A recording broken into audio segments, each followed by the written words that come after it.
যাত্রাপথ। লেখনীতে মাশফিতরা মিমুই। পর্ব 61।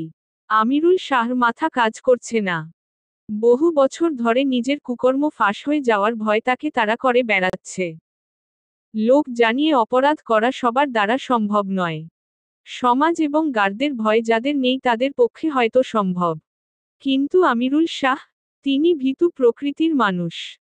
লোভী, অহংকারী হলেও সম্মান খোয়ানোর ভয়, ক্ষমতা হাতছাড়া হওয়ার ভয় এবং পরাজিত হয়ে বাকি জীবন কাটানোর ভয়ে ভীত। তিনি অন্যায় করেন গোপনে যাতে কেউ টের না পায়। অথচ উপরে যে একজন আছেন, যিনি সব দেখেন, জানেন তাই যেন ভুলে বসেছেন। কুকর্ম ফাঁস হয়ে যাওয়ার ভয় নাজিরের কথামতো ভূমি অফিসে এসে হাজির হলেন আমিরুল শাহ। বড় ভাইয়ের নির্দেশ মোতাবেক এতদিন দৌড়ঝাঁপ করে সব কাগজপত্র তৈরি করে রেখেছিল নৌশাদ। চেনা অচেনা অনেক মানুষের সামনেই আমিরুল শাহ কম্পিত হাতে দলিলে টিপসই দিলেন। টাকা পয়সার হিসাব নিকাশ ছাড়া লেখাপড়া তিনি জানেন না। তাই দলিলে আদৌ কি লেখা আছে তা পড়তে পারলেন না। মুক্তার কি বলল তাও অত খেয়াল করলেন না। শুধু মাথা নাড়ালেন। হস্তান্তরের সাক্ষী হল আমিরুল শাহর বিশ্বস্ত ম্যানেজার, যে এতকাল ব্যবসায়ের লেনদেন ঘটিত সকল কার্যক্রম তদারকি করে মুমিনুল শাহর পিঠপিছে আসল দস্তাবেজ পাঠিয়ে দিত। ওখানকার সব কাজ মিটিয়ে ভেতর থেকে হেলেদুলে বেরিয়ে এলেন আমিরুল শাহ। সূর্যটা যেন একেবারে মাথার উপর দাঁড়িয়ে আছে। কি তেজ! মাথাটা চক্কর দিয়ে উঠল লোকটার। লুটিয়ে পড়ার আগেই নাজির এসে ধরে নিল। শাসন করার ভঙ্গিতে বলল, নিজেরে সামলান, চাচা। পইরা গেলে হাড্ডিগুড্ডি সব তো ভাঙব। পরে আমার বাপের মতন সারা জীবন বিছানায় কাটাইতে হইব। তোরে আর সহ্য হইতাছে না? ছাড় আমারে। আইজকার ঘটনা আমগো মধ্যেই যাতে থাকে। ভুলেও অন্য কারো কানে গেলে, বিশেষ কইরা ছুডো চাচার কানে গেলে কিন্তু খবর আছে। আমি চুপ কইরা বইয়া থাকমু না। আমিরুল শাহ এক পলক ভাতিজার দিকে তাকালেন। মায়ের জন্য কান্না করা সেদিনের সেই ছোট্ট ছেলেটা উচ্চতায় আজ তাকে ছাড়িয়ে গিয়েছে। চোখে কোনো ভয় নেই, শিরদাঁড়া সোজা, হাসি মুখে হুমকি দিচ্ছে। এমনকি চাইলেই এই মুহূর্তে তাকে শেষ করে দিতে পারে। কবে কবে যে এমন হলো? আর কিছু ভাবা বা বলার পূর্বেই ছাতা হাতে রাস্তা পেরিয়ে দৌড়ে এলো আব্বাস। হাঁপাতে হাঁপাতে উদ্বিগ্ন স্বরে বলল, আমনে ঠিক আছেন, সাব? কোন ফাঁকে বাহির হইয়া আইলেন কন্ত?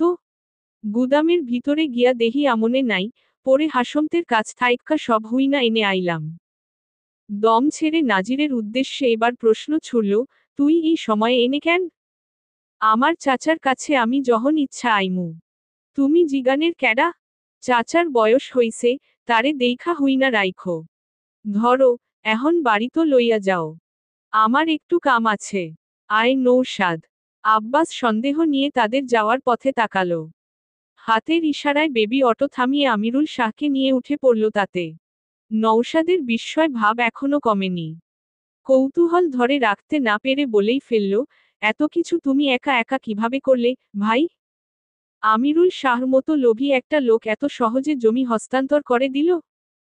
আমি এখনো বিশ্বাস করতে পারছি না। নাজির সবকিছু বিস্তারিতভাবে জানালো। গতকাল রাতে আচমকাই বুদ্ধিটা তার মাথায় এসে হানা দিয়েছিল। সকাল থেকে অনেক পরিকল্পনা করে ছক সাজিয়ে করে ফেলল উদ্দেশ্য হাসিল। নৌশাদের কৌতূহল এবার ভয়ের রূপ নিল। বলল, এখন তো আমার আরো ভয় হচ্ছে। আমিরুল শাহ তোমার ভয়ে চুপ থাকবে ভেবেছ? সবাই জেনে গেলে কি হবে? কিছুই করার থাকবে না। এতগুলো মানুষের সামনে আমরা টিকতে পারবো? নাজিরের চোখে মুখে ভয় নেই। স্টেশনে টেম্পু দাঁড়িয়ে আছে। মানুষ ভরলেই ছেড়ে দেবে। বাজারের দিকে হাঁটা ধরল সে, বউরে আজ পর্যন্ত কোনো উপহার দিছস? এর লাইগাই তোর বউ টিকে না। আয়ে কিছু কিন্না লইয়া যাই। তোমার চিন্তা হচ্ছে না? না, আমি ভাবনা চিন্তা ছাড়া কাম করি না। আমার আবেগ কম। তাই আটঘাট বাইন্ধাই ময়দানে নামছি। যেই ঝটকা বেড়ায় খাইছে। কয়দিন দাঁড়াইতে পারবো কিনা তাই সন্দেহ। ততদিনে দলিল রেজিস্ট্রি হোক। নৌশাদের ভয় তবুও কাটে না। মনে হচ্ছে তার জীবন হেলায় কাটছে। একে তো দ্বিতীয় বিয়ে করে ফেসেছে, নতুন বউকে বুঝতে পারছে না, সময় দিতে পারছে না। এদিকে আবার হুটহাট বড় ভাইয়ের ভয়ঙ্কর সব কাজ করা তো আছেই। দুপুরে আব্বাসের সঙ্গে বাড়ি ফিরলেন আমিরুল শাহ। মস্তিষ্ক এখনো ভয়ে থেমে আছে। কারো সঙ্গে কোনো কথা না বলেই মগ নিয়ে তিনি চলে গেলেন পুকুর পার। তারপর নিচু সিঁড়িতে বসে একনাগাড়ে বেশ কিছুক্ষণ মাথায় ঠান্ডা পানি ঢাললেন। দেহের উত্তাপ, মনের ভয় তবু কমল না, বরং আরও বাড়ল। ভয়, চিন্তা মানুষের শত্রু। ভুল সময়ে মস্তিষ্কে করা নাড়ে। স্বামীর কাণ্ড কারখানা দেখে ফরিদা চেঁচিয়ে উঠলেন, বুইরা বয়সে অসুখ বিসুখ বাধাইতে চান নাকি? এত পানি কেউ ঢালে? আমিরুল শাহ এবারেও কথা বললেন না। কারো কথা তার শ্রবণালীতে পৌঁছাল না। আরও ঘণ্টা খানেক সেভাবেই ভেজা বসে থাকলেন। তারপর গামছা দিয়ে আপাদমস্তক মুছে ঘরে গিয়ে কাঁথা মুড়ি দিয়ে শুয়ে পড়লেন। এই সংসার ফরিদার আর ভালো লাগে না। কেউ তার কথা শোনে না, গুরুত্ব দেয় না। পুরনো সেই দাপটে ফিকে পড়ে গিয়েছে যেন। বুড়ো বয়সে স্বামীর ভীমরতি দেখে বিরক্তি, ক্ষোভ আরও বাড়ছে। যদিও ভালোবাসা, জৈবিক চাহিদা অনেক আগেই ধোয়ার মতো নিঃশেষ হয়ে গিয়েছে। এখন যা আছে শুধুই প্রয়োজন আর সামাজিকতা। বেলা থাকতেই মিছরি গোসল সেরে বিছানায় বসে আছে। শালিক জহরের নামাজ শেষে জায়নামাজে বসে মোনাজাত ধরেছে। নৌশাদ শব্দহীন হেঁটে ঘরে প্রবেশ করল। হাতের ব্যাগটা বিছানার উপর রেখে পরনের ঘামে ভেজা শার্ট খুলে আলনায় ঝুলিয়ে চলে গেল গোসলখানায়। তবুও তার উপস্থিতি শালিক টের পেল। মোনাজাত শেষে জায়নামাজ গুটিয়ে উঠে দাঁড়াল। বন্ধ জানালা খুলে ঘরে পর্যাপ্ত আলো আসার ব্যবস্থা করে দিল। কিছুক্ষণের মধ্যেই নৌশাদ ফিরে এলো। তাকে দেখে শালিক জিজ্ঞেস করল, শরীর ঠিক কইরা মাজছেন?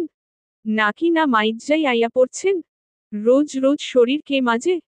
ত্বকে অতিরিক্ত সাবান ব্যবহার করা অনুচিত। আমনে যে খাচ্চর এইডা কন। শরীরখানা দেখেছ? কোথাও কোনো দাগ নেই। খাচ্চর হলে ধবধবে ফর্সা থাকত। সারাক্ষণ আজাইরা ঘুরলে দাগ থাকবো কেমনে? আমনে তো বেকার লোক। নিজের বড় ভাইডারে দেইখা শিখেন, কেমনে সংসারের লাইগা গাধার মতন খাটে। আবার বউরেও তুলা তুলা কইরা রাখে। বাঁকা দৃষ্টিতে স্ত্রীর দিকে তাকালো নৌশাদ। মেয়েটা সরাসরি তাকে অকর্মণ্য, বেকার উপাধি দিয়ে দিল। গাল ফুলিয়ে বলল, ভাই আমাকে কাজ করতে দেয় না। না হলে ঠিকই এতদিনে একটা চাকরি জুটিয়ে ফেলতাম। তবে বেকারও বেশি দিন আর থাকছি না। কয়েকদিন পরেই দেশের বাইরে চলে যাব। তখন দেখবে তোমার স্বামী কত কাজের। সময় হইলেই দেখা যাইব। জ্ঞানী লোকে মুখে ফটর ফটর না কইরা কামে দেখায়। বলেই শালিক মুখ বাঁকালো। পুনরায় খোঁচা মেরে বলল, দাড়ি গোফ ছাড়া পুরুষ মাইনষেরে ভাল লাগে না। সব কাইটটা এমনে পরিষ্কার হইয়া থাকেন কেন? নৌশাদের রাগ হল। ভ্রু জোড়া খানিক কুঁচকে গেল। তার মুখের মধ্যে দাড়ি গোফের অস্তিত্ব নেই। একটু বাড়লেই গোড়া থেকে কামিয়ে ফেলে। তবে শালিক মেয়েটা তার ভাবনার থেকেও যেন ভীষণ পটু। কথার সমাপ্তি টেনে বলল, আইয়েন ভাত বাড়ি। পরে খাবো। তার আগে এদিকে এসো, তোমার জন্য কি এনেছি দেখো। শালিক আর উঠল না। ব্যাগটা আগেই দেখেছে, তবু নিজ থেকে ধরেনি। নৌশাদ ভেতর থেকে বের করল দুটো শাড়ি। বলল, বিয়ের পর তেমন কিছুই দিতে পারিনি তোমাকে। আপাতত এই শাড়ি দুটোই না হয় রাখো।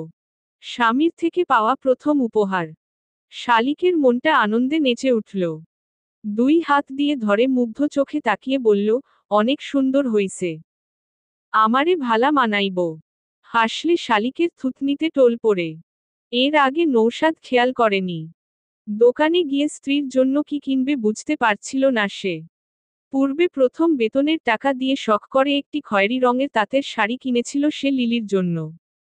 দোকানে গিয়ে বেশ চোখে পড়েছিল। দোকানিও প্রশংসা করে বলেছিল, ভাই আমনের চয়েজ ভালা। ভাবি খুব খুশি হইব। দোকানি ভুল বলেছিল। লিলি মোটেও শাড়িটা দেখে খুশি হয়নি। কম দামি শাড়ি নাকি তার দেহে মানাবে না, লোকে হাসবে। লোকে নাকি মা, ভাবিরা হাসবে তা খুব ভালো করেই তখন বুঝতে পেরেছিল নৌশাদ। তারপর আর কখনো মেয়েটাকে শাড়ি কিনে দেয়নি। যদিও তাদের পথচলা খুব একটা দীর্ঘ ছিল না। সেই শাড়িটারও বাকি পরিণতি হয়েছিল তাও নৌশাদ জানে না। তাই আজও দোকানে গিয়ে কি কিনবে তা বুঝতে পারছিল না। পূর্বে অনুভূতিতে যেই আঘাত পেয়েছিল তাতেই তার শিক্ষা হয়ে গিয়েছে। তবুও ভাই বলল, মাইয়া মানুষ শাড়ি চুড়িতে বেশি খুশি হয়। লইয়া যা। নৌশাদ উদাস কণ্ঠে বলল, সব মেয়ের পছন্দ এক নয়, ভাই। তাইলে বউয়ের পছন্দ অপছন্দ আগেই জিজ্ঞাস নাই কেন? বউ কেমনে পালতে হয় এইডাই তুই জানোস না, বলদ। চুপচাপ পছন্দ কর। মাইয়া খাঁটি হইলে যা পছন্দ কইরা দিবি তাতেই খুশি হইয়া যাইব। নৌশাদ ইতস্ততা নিয়ে চট করে কিনে ফেলল দুখানা শাড়ি। কিন্তু শালিক যে এত আনন্দিত হবে তা ভাবতে পারেনি। সেই আনন্দ দেখে হঠাৎ নৌশাদ অনুভব করল, তার সমস্ত মন খারাপ ভালো হয়ে গিয়েছে। ঠোঁটের কোণে ফুটে উঠেছে মুচকি হাসি। তৎক্ষণাৎ তর্জনী আঙুলটা টলে ছুঁয়ে বলল, এটা সুন্দর তো। শালিক লজ্জা পেল। শাড়ি দুটো বালিশের উপর রেখে মাথায় ঘোমটা টেনে দরজার দিকে যেতে যেতে বলল, ভাত বার্তাছি, খাইতে আইয়েন। শাড়িটা ওনেই থাউক। খাওয়া শেষে পরমু। নৌশাদ বিড়বিড় করে বলল, লজ্জা পেলেও তাকে সুন্দর লাগে। নাজির স্ত্রীর জন্য আহামরি তেমন কিছুই আনেনি। এনেছে 2 পদের মিষ্টান্ন আর চানাচুর, বিস্কুট। পেটে সন্তান আসার পর থেকে ভাত খুব কম খায় মেয়েটা। জোর করে একটু বেশিও খাওয়ানো যায় না। বমি করে উগরে দেয়। মাঝরাতে ক্ষুধা লাগলেও বলে না। তবে নাজির টের পায়। মিষ্টি পেয়ে বেজায় খুশি হলো মিছরি। তবে প্রকাশ করল না। স্বামীর উপর থেকে রাগ এখনো পুরোপুরি কমেনি। সাথে চিন্তা তো আছেই। ভাত আর খেলো না সে। মিষ্টি নিয়েই বসে পড়ল। নাজির ধমকালো, এই ছেড়ি পেট খারাপ করার পায়তারা করতাছে। ভাত খাইছো তুমি? খেয়েছি। কহন? 12টায়। এখন কয়ডা বাজে? খাও তো কাওয়ার খাওন। শান্তি দিবা না আমারে? খাইবা আইও। বিরক্ত করবেন না। মিষ্টি খাচ্ছি, দেখছেন না? এটাও একটা খাওয়া। তার আগে বলুন, আবার কোথায় গিয়েছিলেন? তোমার মান ভাঙানের লাইগা এইগুলা আনতে গেছিলাম। বিশ্বাস করলাম না। আপনি যেই ধুরন্ধর লোক। না করো, আমার কি? নাজির বাধ্য হয়েই খেতে চলে গেল। জম্পেশ খিদে পেয়েছে। আমিরুল শাহর অবস্থা বিশেষ ভালো নয়। সেই রাতে গা কাঁপিয়ে জ্বর এলো। হুঁশ জ্ঞান হারিয়ে জ্বরের ঘোরে বিড়বিড় করে কিসব বলতে লাগলেন। বহুদিন পর স্বপ্নে বাবা-মাকে দেখলেন, ভাইকে দেখলেন, এমনকি দেখলেন ভাইয়ের স্ত্রীকেও। যার সঙ্গে তিনি কখনো কথা বলেননি। আর 5টা ভাসুরের মতোই এড়িয়ে চলেছেন। মানুষ যা করে, ভাবে তাই নাকি স্বপ্নে এসে হানা দেয়। লোকটার বয়স কম হয়নি। তিনিও আজ বুড়ো। চুল, দাড়ি পেকেছে। দাদা, নানা হয়েছেন। সামনের দাঁত একটা নড়ে, যে কোনো মুহূর্তে পড়ে যেতে পারে। টান টান চামড়া কুঁচকে গিয়েছে। পুরনো জৌলুস, শক্তি দেহে আর অবশিষ্ট নেই। যা আছে শুধু কণ্ঠস্বরে। ফরিদা স্বামীর শিয়েরে বসে অনেকক্ষণ জলপট্টি দিয়ে উঠে গেলেন একসময়। জ্বর কমার বদলে বাড়ছে, লোকটা ছটফট করছে। ছেলেদের ডেকে নিয়ে এলেন তিনি। অসময়ে কাঁচা ঘুম ভাঙায় সামিউল কিছুটা বিরক্ত হল। ঘরে এসে বাবার বেগতিক অবস্থা দেখে বিরক্তি চিন্তায় রূপ নিল। বলল, হঠাৎ এই অবস্থা কেমনে হইল? জানি না আমি। আরতে গেছিল। ফিরাই মাথায় পানি ঢালছে কতক্ষণ। নিষেধ করার পরেও হুনে নাই। আমার কোনো কথাই তো হুনে না। কহন ধইরা যে কি কইতাছে কিচ্ছু বুঝি না। পারভেজ বলল, যেই রোদ আইজ পড়ছে। নিষেধ করছিলাম আমি। উল্টা আমারে ধমক দিয়া পাঠাইয়া দিল। এর লাইগাই জ্বর আইছে। এখন আর কি করমু কও? সূর্যের আলো ফোটা পর্যন্ত অপেক্ষা করো। সকালে ডাক্তার ডাইকা আনমু না হয়। সামিউল বলল। আমিরুল শাহর অবস্থা আরো খারাপ হলো। সকাল হতেই ছেলেরা বাজার থেকে ডাক্তার এনে চিকিৎসা করালো, ওষুধ খাওয়ালো। কিন্তু কিছুতেই কিছু হলো না। নাজির ভাবল, এবারই বোধহয় এই লোকের কাহিনীর সমাপ্তি ঘটবে। মৃত্যুর দিন গুনতে লাগল সে। এমনকি এই প্রথম নামাজে বসে কারো মৃত্যু কামনা করে। নাজিরের সেই ইচ্ছা পূরণ হল না। সপ্তাহ খানেক পর আমিরুল শাহ বিছানা ছেড়ে উঠে দাঁড়ালেন। জ্বর পুরোপুরি না ছাড়লেও কিছুটা কমেছে বটে। সাথে বাড়িয়ে দিয়ে গিয়েছে বাহ্যিক বয়স। মোটাতাজা দেহ শুকিয়ে গিয়েছে, চোখের নিচে পড়েছে বিশাল এক কৃষ্ণগহ্বর। খানিক সুস্থ হতে না হতেই সেদিন ছেলেদের ডেকে ব্যবসার সমস্ত দায়িত্ব বুঝিয়ে দিলেন তিনি। বিকালের দিকে ডাকলেন ছোট ভাইকে। অনেক সময় ধরে তাদের মধ্যে আলোচনা চলল। নাজির বাড়িতেই ছিল। এবার কিছুটা হলেও তার মনে ভয়ের সঞ্চার ঘটল। যদি লোকটা সবাইকে সব জানিয়ে দেয়, যদি বলে দেয় নাজির সব জেনে গিয়েছে, তবে তো সত্যি সত্যি নওশাদের কথা অনুযায়ী এতগুলো মানুষের সঙ্গে সম্মুখ যুদ্ধে নাজির শাহ পরাজয় নিশ্চিত। অস্থির হয়ে উঠল সে। কি করবে না করবে ভেবে পেল না। তাড়াহুড়ো করে যাতা করে বসলে নিজেকেই যে ফাঁসতে হবে। দুদিন এভাবে ছটফট করতে করতে নাজিরের মাথায় হঠাৎ নতুন কোনো বুদ্ধির উৎপত্তি ঘটল। দুপুর 11টা। বিথি, শিউলি, শালিক নিচু জমিতে করই গাছের শুকনো পাতা ঝাড়ু দিচ্ছে। ফরিদা, মর্জিনা সেখানেই কচু শাক বাছতে বাছতে প্রতিবেশী দুই নারীর সঙ্গে গল্প করছেন। মিছরি একটি কাটা গাছের কাণ্ডয় বসে চুপচাপ তাদের কাজকর্ম দেখছে। মেয়েটা আগে বাড়ি থেকে বের হতো না, কারো সঙ্গে তেমন মিশত না। শালিক আসার পর থেকে সব বদলে গিয়েছে, সেই জোর করে নিয়ে তাকে বসিয়ে রেখেছে সেখানে। বাড়ির ভেতরের তুলনায় বাতাস সেখানে একটু বেশি। প্রাণ জুড়িয়ে যায় যেন। সকালের খাবার খেয়ে মিলে গিয়েছিল নাজির। ঘণ্টা তিনেক পর বাড়ি ফিরল। সতর্ক দৃষ্টিতে চারিদিক দেখে কান পেতে শুনল দক্ষিণ থেকে ভেসে আসা নারীদের কণ্ঠস্বর। নাজির জানে, বাড়িতে পুরুষ বলতে আমিরুল শাহ ব্যতীত এখন আর কেউ উপস্থিত নেই। কিছুক্ষণ আগে ছোট চাচাকে ধানক্ষেতের দিকে যেতে দেখেছে। তাই খুব সাবধানে কাচারি ঘরে প্রবেশ করল সে। ক্যাটক্যাট শব্দে ফ্যান ঘুরছে, টেবিলে এলোমেলো ছড়িয়ে ছিটিয়ে আছে কাগজপত্র। লেখাপড়া বেশি দূর না করলেও গণ্ডমূর্খ সে নয়। খুব ভালো করেই দলিল দস্তাবেজ, হিসাব নিকাশ পড়তে পারে। কাগজপত্রগুলো পড়ে বুঝতে পারল, ছোট চাচার অগোচরে ব্যবসা থেকে অনেক টাকাই ধুরন্ধর লোকটা সরিয়ে রেখেছে। সাথে কিনেছে নতুন বেশ কয়েক বিঘা জমি। আধখোলা ড্রয়ারে এখনো দেখা যাচ্ছে কিছু চকচকে টাকার বান্ডিল। নাজিরের রাগ আকাশ ছুঁল। তাকে পথে বসানোর চক্রান্ত করে নিজে সম্পদের পাহাড় গড়ছে অসৎ লোকটা। অথচ এর ভাগও তার বাবার পাওয়ার কথা ছিল তাদেরও। কারো পায়ের শব্দে জায়গার জিনিস জায়গায় রেখে দিল নাজির। আমিরুল শাহ লেট্রিনে গিয়েছিলেন।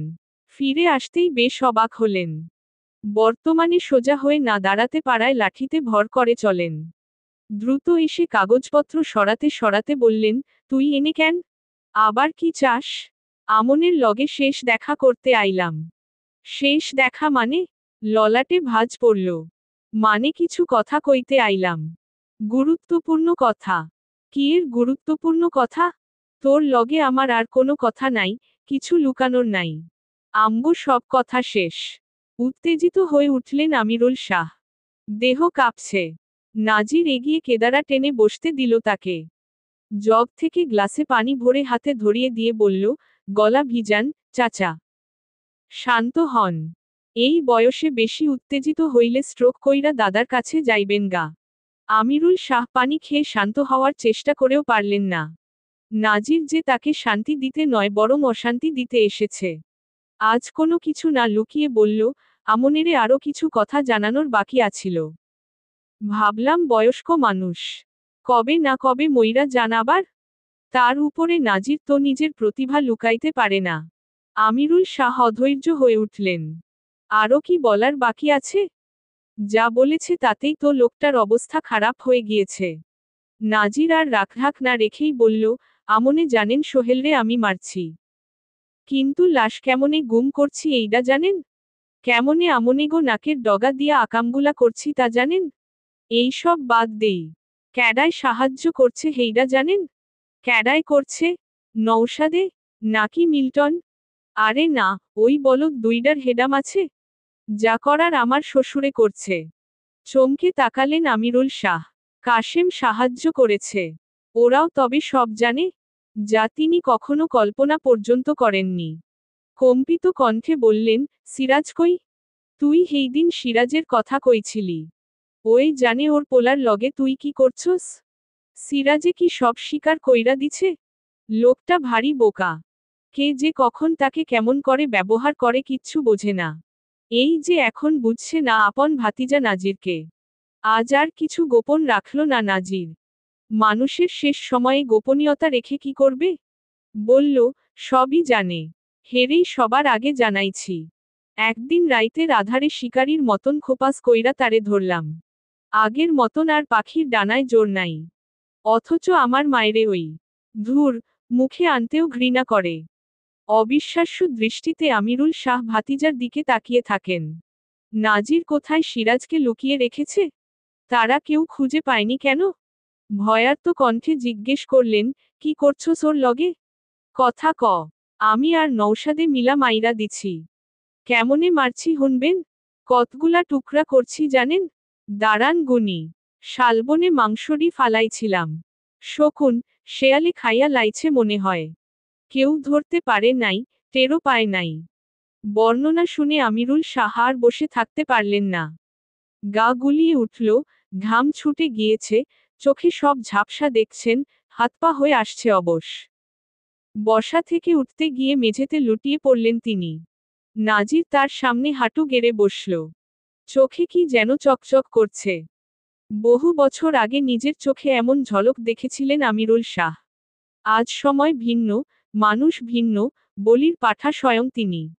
নাজির হতাশ কণ্ঠে বলল, প্রতিপক্ষরে কখনো দুর্বল মনে করতে হয় না, বড় চাচা। এমনকি এক পদ্ধতিতে বারবার খেলতেও হয় না। কত সাবধান করলাম আমনেরে। প্রথম যেই দিন নাকের ডগা দিয়া গরু চুরি করছিলাম সেইদিনই বুঝা উচিত আছিল।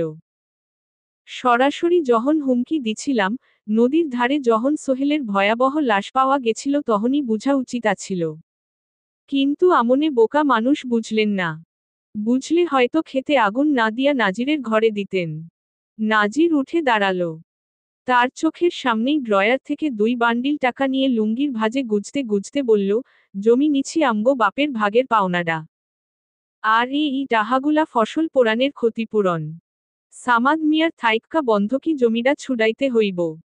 কিছু বাঁচলে তা দিয়া চাইল কিনমু না হয়। আমিরুল শাহ পেছনে থেকে বেশ কয়েকবার তার নাম ধরে ডাকলেন বোধ হয়। নাজির সেই ডাকে সাড়া দিল না, পিছু ফেরার প্রয়োজন বোধ করল না। হাওয়ার মতো যেভাবে ছুটে এসেছিল ঠিক সেভাবেই বাড়ি থেকে বেরিয়ে গেল। আমিরুল শাহ ছটফট করতে করতে লাঠিতে ভর করে মেঝে থেকে উঠে দাঁড়ালেন। বুকে খুব ব্যথা করছে, গলা দিয়ে আর আওয়াজ বের হতে চাইছে না। নিজের দেহটাই আজ নিজের কাছে ভারী লাগছে। বেশিক্ষণ সেই ভার তিনি বহন করতে পারলেন না। কয়েক কদম এগোতেই দেহের সমস্ত ভারসাম্য হারিয়ে দাঁড়ানো অবস্থা থেকেই মাটিতে ধপ করে পড়ে গেলেন। কিছু মুহূর্তের ব্যবধানে ব্যথায় ছটফট করতে করতে দুনিয়া লোভী, খুনি আমিরুল শাহ শেষ নিঃশ্বাস ত্যাগ করে সবকিছু ছেড়ে পালিয়ে গেলেন। যাত্রাপথ। লেখনীতে মাশফিতরা মিমুই। পর্ব ৬২। উঠোনে, রান্নাঘরে বাড়ির গৃহিণীরা যে যার কাজে ব্যস্ত। ফরিদার হঠাৎ চিৎকারে হাতের কাজ ফেলে সবাই দৌড়ে এলো আমিরুল শাহ দালানে। ফটকের বামে অবস্থিত কাচারি ঘরের সম্মুখে মোজাইক টাইলসের উপর আমিরুল শাহ নিথর দেহ পড়ে আছে। মাথার নিচ থেকে চুইয়ে পড়ছে রক্ত। উদ্ভ্রান্তের মতো স্বামীর কাছে মেঝেতে গিয়ে বসে পড়লেন ফরিদা। মাথাটা কোলে তুলে নিয়ে গাল চাপড়ে উদ্বিগ্ন কণ্ঠে বললেন, হায় আল্লাহ! কি হইছে আমনের? ও সামিউলের বাপ, কথা কন। সুস্থ মানুষটা এমনে পইরা রইছে কেন? কথা কন আমনে। স্ত্রীর ডাকে তিনি সাড়া দিলেন না। মৃত মানুষ কি কখনো সাড়া দেয়? কচু শাক ভাপে বসিয়ে ঘরে এসেছিলেন ফরিদা। ঘরে বিদ্যুৎ নেই, লোকটা খুব একটা গরম সহ্য করতে পারে না। দেখা যাবে, গরমে অতিষ্ঠ হয়ে রেগে গিয়েছেন। রেগে গেলেই তার প্রধান কাজ স্ত্রীর গায়ে হাত তোলা।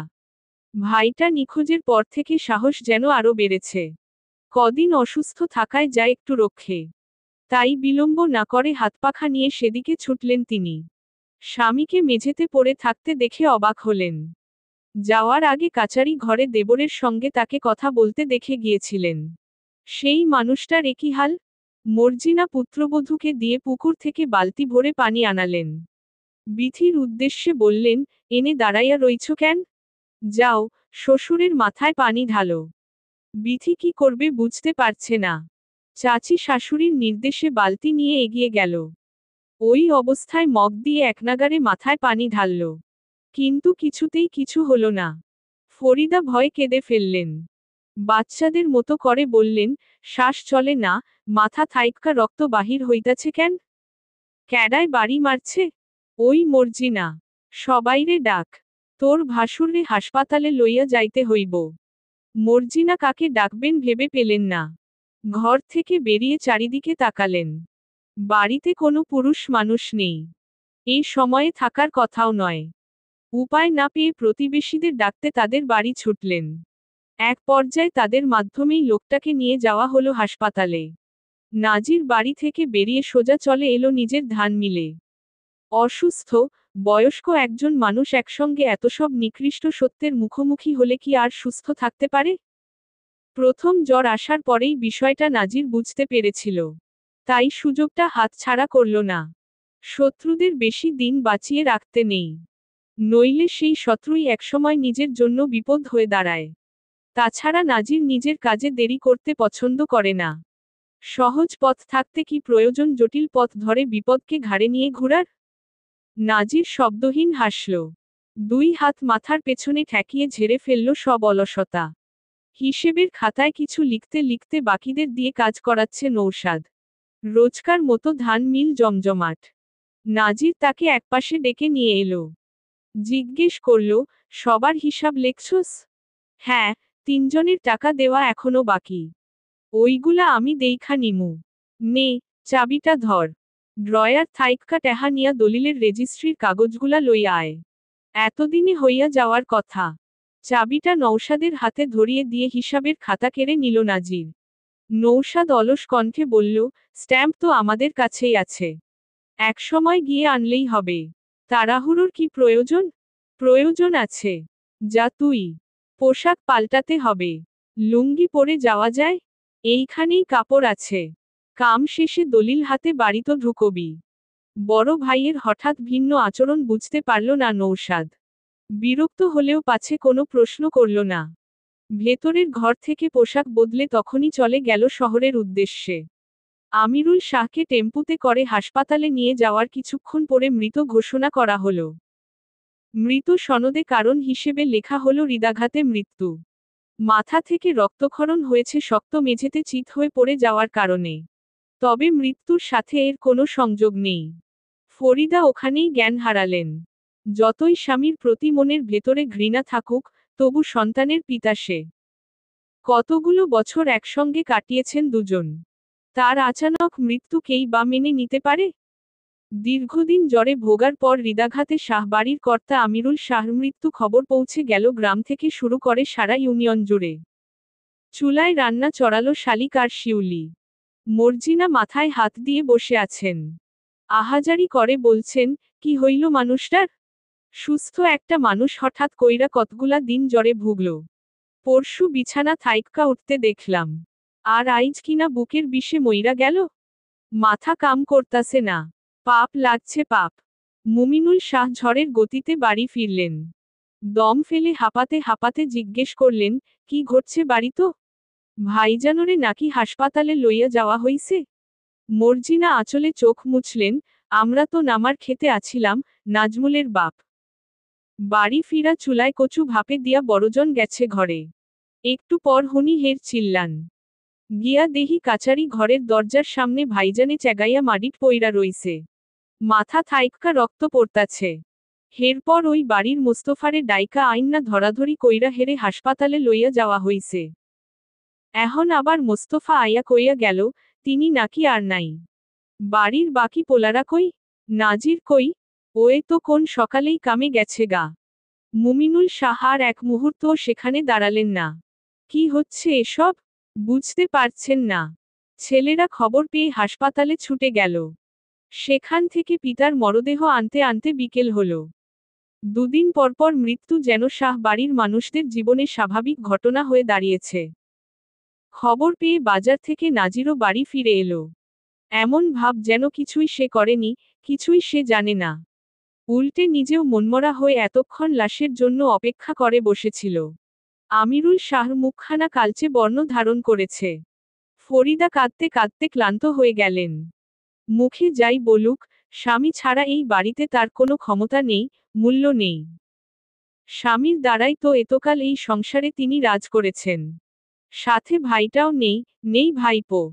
সাদ্দাম নিজের পরিবার নিয়েই ব্যস্ত থাকে। ফুফুর খোঁজ নেওয়ার সময় কোথায়? এখন কি হবে ফরিদার? লাশ নিয়ে ফেরার পর থেকে মুমিনুল শাহ তবদা খেয়ে বসে আছেন। বড় ভাইয়ের প্রতি তার আকাশসম রাগ আর ঘৃণা। এই লোককে ধ্বংস করার জন্য বহু ফন্দি তিনি এঁটেছেন। সুবহান আলীর পুত্রদের তো এই জন্যই বাঁচিয়ে রেখেছিলেন। অথচ তার সব পরিকল্পনা বৃথা করে দিয়ে কত সহজে আমিরুল শাহ মুক্তি নিয়ে দুনিয়া ছেড়ে পালিয়ে গেলেন। এত সহজ মৃত্যু কি তার প্রাপ্য ছিল? নাকি মৃত্যু কখনো সহজ হয়? আশেপাশের সবাই মৃত ব্যক্তিকে দেখতে এসেছে। কেউ কেউ ফরিদাকে সান্ত্বনা দিচ্ছে। নাজির ছোট চাচার পাশে এসে বসল। হতভম্ব মুমিনুল শাহর মুখখানা দেখে মনে মনে কুটিল হাসল। তারপরের শিকার হচ্ছে এই লোক। নাজির খুব ভালো করেই জানে, বড় চাচার থেকেও ছোট চাচা বেশি চতুর। তার আজ আনন্দের দিন। সে একে একে প্রতিশোধ নিতে সফল হয়েছে। ওই তো ছলনাময়ী ফরিদা কাঁদছে। নিঃসঙ্গ হয়ে যাওয়ার শোক তাকে আষ্টেপৃষ্ঠে ধরেছে। নাজির তো এটাই চেয়েছিল। মুখ ভার করে বলল, আমার বিশ্বাসই হইতাছে না। যেই লোক কয়দিন আগেও রাইতের আন্ধারে আমার ধান খেতে আগুন দিছে, সে আর দুনিয়াত নাই। সব ধন সম্পদ, ক্ষমতা পইরা রইছে। কার মৃত্যু যে কখন কেমনে লেখা থাকে, এর লাইগাই কয়, লোভ করা ভালা না। দীর্ঘশ্বাস ফেলল সে। মুমিনুল শাহ ভাতিজার দিকে ফিরে তাকালেন। গলা দিয়ে বোধহয় কোনো শব্দ বের হতে চাইল না। আয়েশা, বদরুল চলে এসেছে। এসেছে নজরুল আলম, কাশেম আলী আর তাদের পুত্ররা। একটু পরপর হাতের পিঠে চোখ মুছছে সামিউল। বদরুল সম্বন্ধীকে সান্ত্বনা দিতে বলল, কাইন্দেন না, ভাইজান। মানুষ মরণশীল। কাইন্দা আর কি হইব?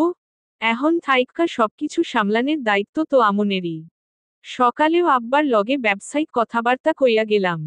আব্বায় কইল, 2 দিন পর ধান কাইটটা ফেলাইস। ভাইডারে লইয়া ব্যবসার সব দায়িত্ব বুইঝা লইস। আল্লাহ বাঁচাইয়া রাখলে বাজারে এই বছর একটা মিল দিমু।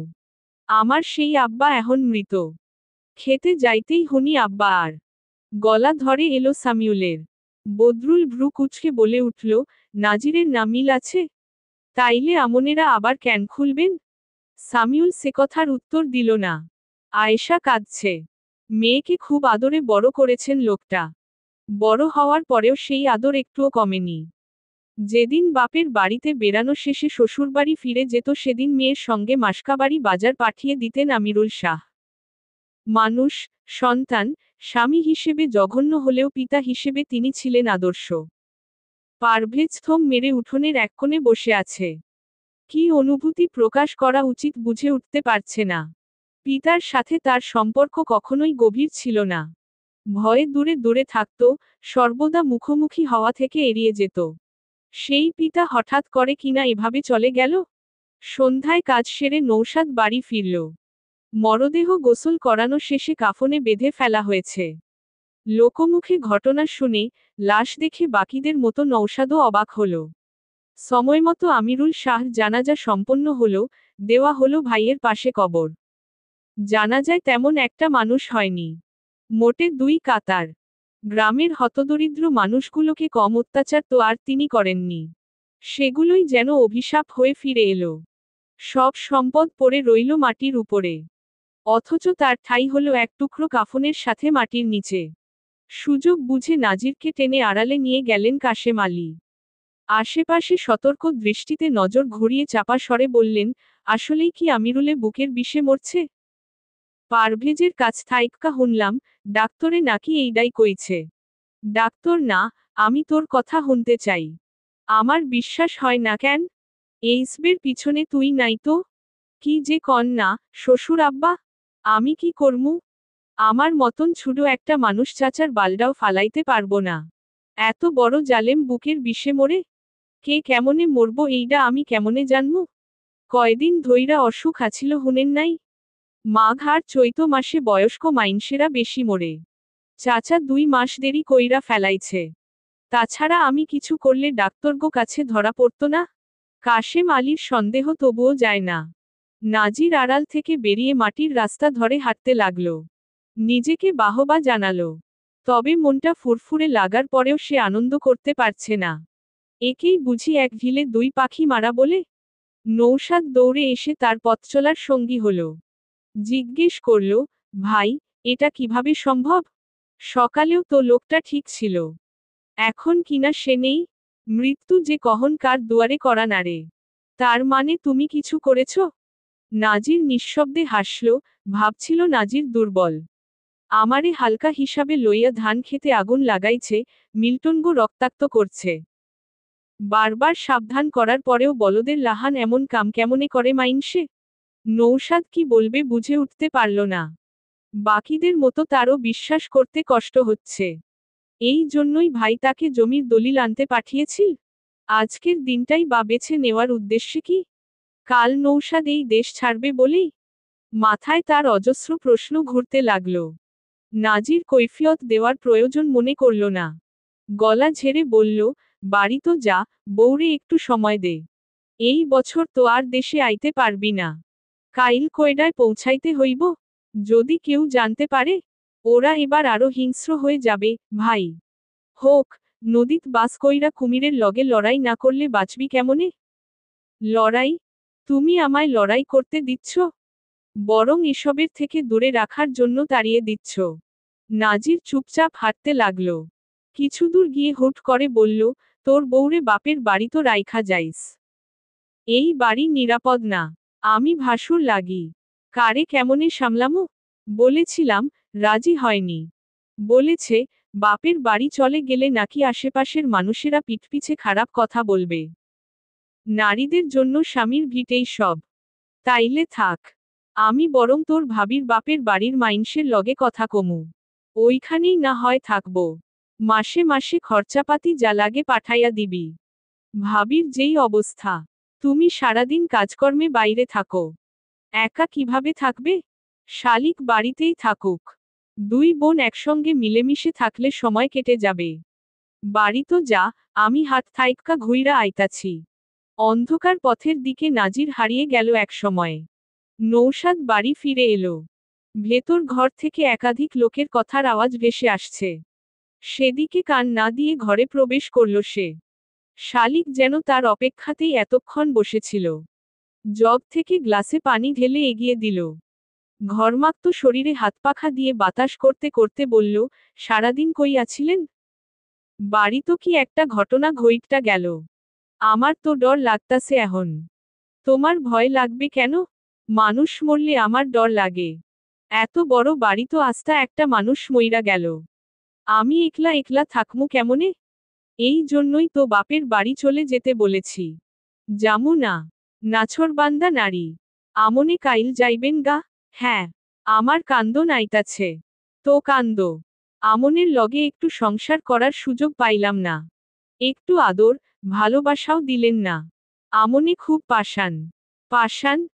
তা পাষাণ খেতাব থেকে মুক্তি পাওয়ার জন্য এখন আমায় কি করতে হবে? শালিক মুখ বাঁকিয়ে চলে যেতে চাইল। নৌশাদ তাকে যেতে দিল না। খেয়াল করল, মেয়েটা রঙ্গে তার উপহার দেওয়া শাড়িটি ঠাঁই পেয়েছে। শাড়ির আঁচল টেনে ধরল সে। চুলের বেনুনি মুঠোয় নিয়ে বলল, আমি সব করতে রাজি। ঘাড়ে গরম নিঃশ্বাস পড়তেই শালিকের সর্বাঙ্গ খানিক কেঁপে উঠল। আসন্ন ঝড় বুঝতে পেরে খিচ মেরে বন্ধ করে নিল আখি। কম্পিত কণ্ঠে বলল, ছাড়েন আমারে। মরা বাড়ি তো এখন এত আদিক্ষেতার দরকার নাই। তোমার কেউ মরেছে? আমনের তো মরছে। কষ্ট পান, দোয়া করেন। নৌশাদ তাকে সেভাবেই ধরে রাখল। সমস্ত দূরত্ব মিটিয়ে ঘাড়ে থুতনি ছোয়াল। তার বাবার মৃত্যুর সময় চাচারা কি দুঃখ বিলাস করেছিল? করেনি তো। উল্টে করেছিল আনন্দ উৎসব। তাহলে তার কিসের দুঃখ? বরং তার আজ আনন্দের দিন। আরও একজন খুনির পতন ঘটেছে। মুমিনুল শাহ বিছানায় অন্যমনস্ক হয়ে বসে আছেন। মর্জিনা স্বামীর জন্য স্যালাইন গুলিয়ে আনলেন। গ্লাস বাড়িয়ে দিয়ে বললেন, ধরেন, খাইয়া লন। মুমিনুল শাহ দুর্বল হাতে গ্লাসটি ধরলেন কিন্তু ঠোঁটে ছোঁয়ালেন না। বললেন, এইসব কি হইতাছে, বউ? আমি কিচ্ছু ভাবতে পারতাছি না। হঠাৎ একটা মানুষ চোখের সামনে লাশ হইয়া গেল। আমি আর এসবে অবাক হই না। চোখের সামনে কত কিছুই তো ঘটল। সুস্থ মানুষ হিসাবে জমিত গিয়া আব্বায় ফিরা আইল লাশ হইয়া। নাসরিন বুবু কত্ত ভালা মানুষ আছিল। হেও পোলাপাইন দুইডা রাইখা গেল গা। সুবহান ভাইজানে কতগুলা বছর কষ্ট করল। বড় বুবুর ভাই পুতরে কেউ মাইরা নদীত ভাসাইয়া দিল, হের ভাইরাও মাসখানেক ধইরা নিখোঁজ। নাজিরটার খেতে আগুন লাগছে। আইজ আবার ভাইজান। আমার মনে হয় এই বাড়িতো অভিশাপ লাগছে, নাজমুলের বাপ। আমার ডর লাগতাছে। আমনে হুজুরের লগে কথা কন। ঝাড়ফুঁক কিংবা মিলাদের ব্যবস্থা করেন। তিনটা পোলা আমার। ওই ঘরে হেগোও পোলাপাইন আছে। আমি চাই না আর কারো কোনো ক্ষতি হোক। স্ত্রীর সঙ্গে দৃষ্টি বিনিময় করার সাহস পেলেন না মুমিনুল শাহ। কি করে তাকে বলবেন, এসব কোনো দুর্ঘটনা নয়। নয় কোনো অভিশাপ। এসবই তাদের পাপের ফল, কারো প্রতিশোধের আগুন। যার সাথে ওতপ্রোতভাবে মর্জিনা বেগমের স্বামীও জড়িত। যাকে তিনি চোখ বন্ধ করে বিশ্বাস করেন। রাত ধীরে ধীরে গভীর হল। কোলাহল কমে পৌঁছে গেল শূন্যে। সুমা আজ আব্দুল্লাহকে নিয়ে ঘুমিয়েছে। বিথি শাশুড়ির ঘরে। পায়ে মালিশ করে দিচ্ছে গরম সরিষার তেল। শিয়েরে বসে মায়ের মাথায় হাত বুলিয়ে দিচ্ছে আয়েশা। অন্য ঘরে বদরুল আর পারভেজ শুয়ে আছে। সেই নিস্তব্ধ রাতেই খুলে গেল কাচারি ঘরের দরজা। বৈদ্যুতিক আলোর বদলে জ্বলে উঠল হলদে মোমবাতি। আমিরুল শাহ যে কেদারায় বসতেন সেটা ছিল শক্তপোক্ত সেগুন কাঠের তৈরি। বসার স্থানে শিমুল তুলো গোজা। পূর্বে এখানে বসতেন ফতেহ আলী শাহ। তার মৃত্যুর পর থেকে কেদারাটা আমিরুল শাহ দখলে এসেছিল। হাতলে, পেছনে শৈল্পিক কারুকাজ। দেখলেই বোঝা যায়, আভিজাত্যের জৌলুস ছড়িয়ে আছে। এই কেদারার প্রতি মুমিনুল শাহরও ভারী লোভ ছিল। কিন্তু বড় ভাইয়ের সম্মুখে কখনো তা প্রকাশ করেননি। আড়ালে একই লোভ ছিল আরও একজনের। সে হচ্ছে সামিউল। এক পা দু পা করে এগিয়ে এসে কেদারায় বসে পড়ল সামিউল। প্রশান্তিতে চোখ জোড়া বন্ধ করে পিঠ হেলিয়ে দিল পেছনে। হাতলে হাত রেখে দক্ষতার সাথে আঙুল ঘুরাতে ঘুরাতে আচমকা হেসে ফেলল। বন্ধ ঘরে তার সেই হাসি প্রতিধ্বনিত হয়ে বাজতে লাগল কানে। তখন কত ছিল সামিউলের বয়স? প্রায় 14-15 তো হবেই। কৈশোরের গুরুত্বপূর্ণ সময়। সবই সে বোঝে, মাঝে মধ্যে সিরাজ মামুর সঙ্গে নদীর ধারে বসে চুরুট টানে। বাবা সেসব জানতেন না, ক্ষমতা লোভী বাবার পক্ষে অবশ্য তা জানার কথাও নয়। সেই প্রথম সে বাবার আসল রূপ দেখতে পেল। হন্তদন্ত হয়ে বাড়িতে ফেরা বাবার লুঙ্গিতে রক্তের ছাপ দেখেই বুঝতে পারল, লোকটা একজন খুনি। নিজের পিতার খুনি। ঘৃণা জন্মালো তার মনে। যে নিজের জন্মদাতা পিতাকে হত্যা করতে পারে সে আর কি না পারে? সামিউল সব দেখেছে, সব শুনেছে, সে সব জানে। দেখেছে প্রিয় চাচির ঘরে পরপুরুষ ঢোকানো মাকে, শুনেছে বন্ধ ঘরে প্রিয় মামার দ্বারা নির্যাতিত হওয়া চাচির আর্তনাদ। মেজ চাচাকে খুনের চেষ্টা থেকে শুরু করে দলিলে জোরপূর্বক স্বাক্ষর নেওয়া সব দেখেছে। তারপরেও খুনি পিতার জন্য কোন পুত্রের মনে ভালোবাসা থাকে? সব তার অভিনয়। ভরসা স্থল হওয়ার অভিনয়। সামিউল হাসতে হাসতে একসময় থেমে যায়। কঠোর হয় তার মুখমণ্ডল। সেও কি খুব ভালো মানুষ? বাবার থেকে কম ছলচাতুরি শিখেছে? বাবার বিশ্বাস জয়ের জন্য সেও তো নষ্ট করে দিয়ে এসেছে চাচাতো ভাইয়ের পরিশ্রমের ফসল। পথে ঘাটে দেখা হলেই হেসে সালাম দেওয়া মিল্টন আর লতিফকে পাষাণের মতো আঘাত করেছে। ব্যবসার মুনাফা থেকে ঠকিয়েছে চাচাকে। এসবের দায় কার? অবশ্যই তার বাবা মায়ের। লোকে বলে, রক্ত কথা বলে। অসৎ লোকের ঘরে নেককার সন্তান জন্ম নেওয়া বড়ই দুর্লভ। অবশ্য পারভেজটা ভারী বোকা। সে কিছুই জানে না, বুঝে না। এতে সামিউলের লাভই লাভ। সোজা হয়ে বসল সে। টেবিলের উপর কনুই রেখে গাল ঠেকালো হাতে। লোকারের চাবি আঙুলে ঘুরাতে ঘুরাতে বলল, জীবনে কম খারাপ কাম তো আর করেন নাই, আব্বা। তাই জান্নাত আমনে পাইবেন না। তো, আম্মারে রাইখা যাওয়াও আমনের উচিত হয় নাই। মহিলারে আম্মা কইতেও আমার গা গুলায়। কি আর করার? অসমাপ্ত কাম মনে হয় আমারই সমাপ্ত করতে হইব। ফের হেসে ওঠে সামিউল। এবার হাসির সাথে তার দেহখানাও দুলে ওঠে। আজ থেকে সে শাহ বংশের মুকুটহীন রাজা। বিশাল এই রাজত্ব এত সহজে পেয়ে যাবে তা হয়তো কশ্চিনকালেও ভাবতে পারেনি সামিউল। দুই হাত মেলে লোভাতুর দৃষ্টিতে চারিদিকে তাকিয়ে মন্ত্রের মতো জপতে লাগল, এই সবকিছু আমার। শুধুই আমার। যাত্রাপথ। লেখনীতে মাশফিতরা মিমুই। পর্ব 63। মাত্র দুদিনের ব্যবধানে অদৃশ্য ঝড়ের দাপটে ফরিদার সাজানো সংসার এলোমেলো হয়ে গিয়েছে। মৃত স্বামী আমিরুল শাহর সঙ্গে সঙ্গে জীবনের সব রং যেন হারিয়ে গিয়েছে। নাকের সুন্দর নাকফুলটা অবহেলায় আলমারির এক কোণে পড়ে আছে, সাথে আছে স্বর্ণের এক জোড়া বালা। অথচ স্বর্ণ পরতে তিনি কত পছন্দই না করতেন। আব্দুল্লাহ ছুটে এসে দাদির গা ঘেঁষে দাঁড়ালো। আদো আদো কণ্ঠে বলল, দাদি, দাদা কই? মরে গেছে। দেয়ালে হেলান দিয়ে মেঝেতে বসেছিলেন ফরিদা। চোখে এখনো অশ্রু শুকিয়ে আছে। সারারাত ধরে জ্বরে ভুগেছেন। নাতির কথায় সোজা হয়ে বসলেন। দৃষ্টি আচানক হিংস্র হয়ে উঠল। বাচ্চাটাকে ধাক্কা দিয়ে ফেলে দিলেন নিচে। কর্কশ কণ্ঠে চেঁচিয়ে উঠলেন, আমার সুখ সহ্য হয় না তো গো? এর লাইগাই আমার জামাইডারে খাইছস? একলা একলা সব ভোগ করতে চাস?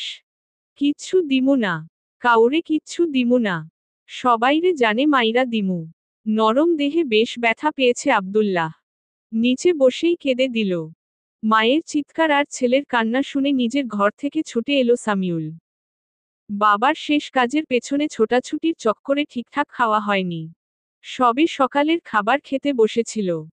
খাওয়া ছেড়ে উঠে এসে ছেলেটাকে কোলে তুলে নিল সে। পিঠে হাত বুলিয়ে কান্না থামানোর চেষ্টা চালিয়ে মায়ের উদ্দেশ্যে বলল, বয়স তো কম হয় নাই, এত নাটক আইয়ে কইতে?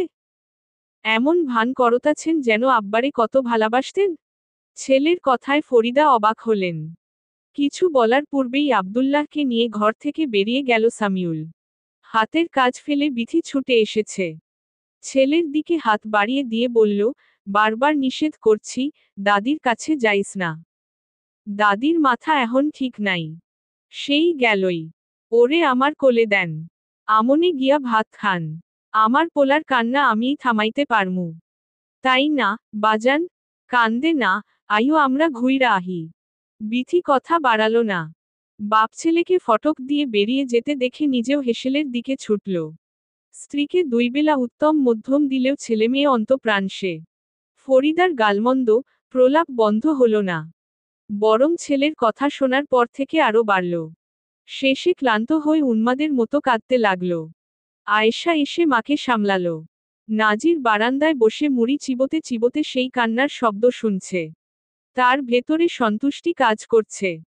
তবে বেশি নয়, সামান্য। যতদিন না এই মহিলাকেও প্রাপ্য কোনো শাস্তি দিতে পারছে ততদিন পর্যন্ত শান্তি সে পাবে না। মুমিনুল শাহ, বদরুল আর সাদ্দাম উঠোনে কেদারায় বসে আছে।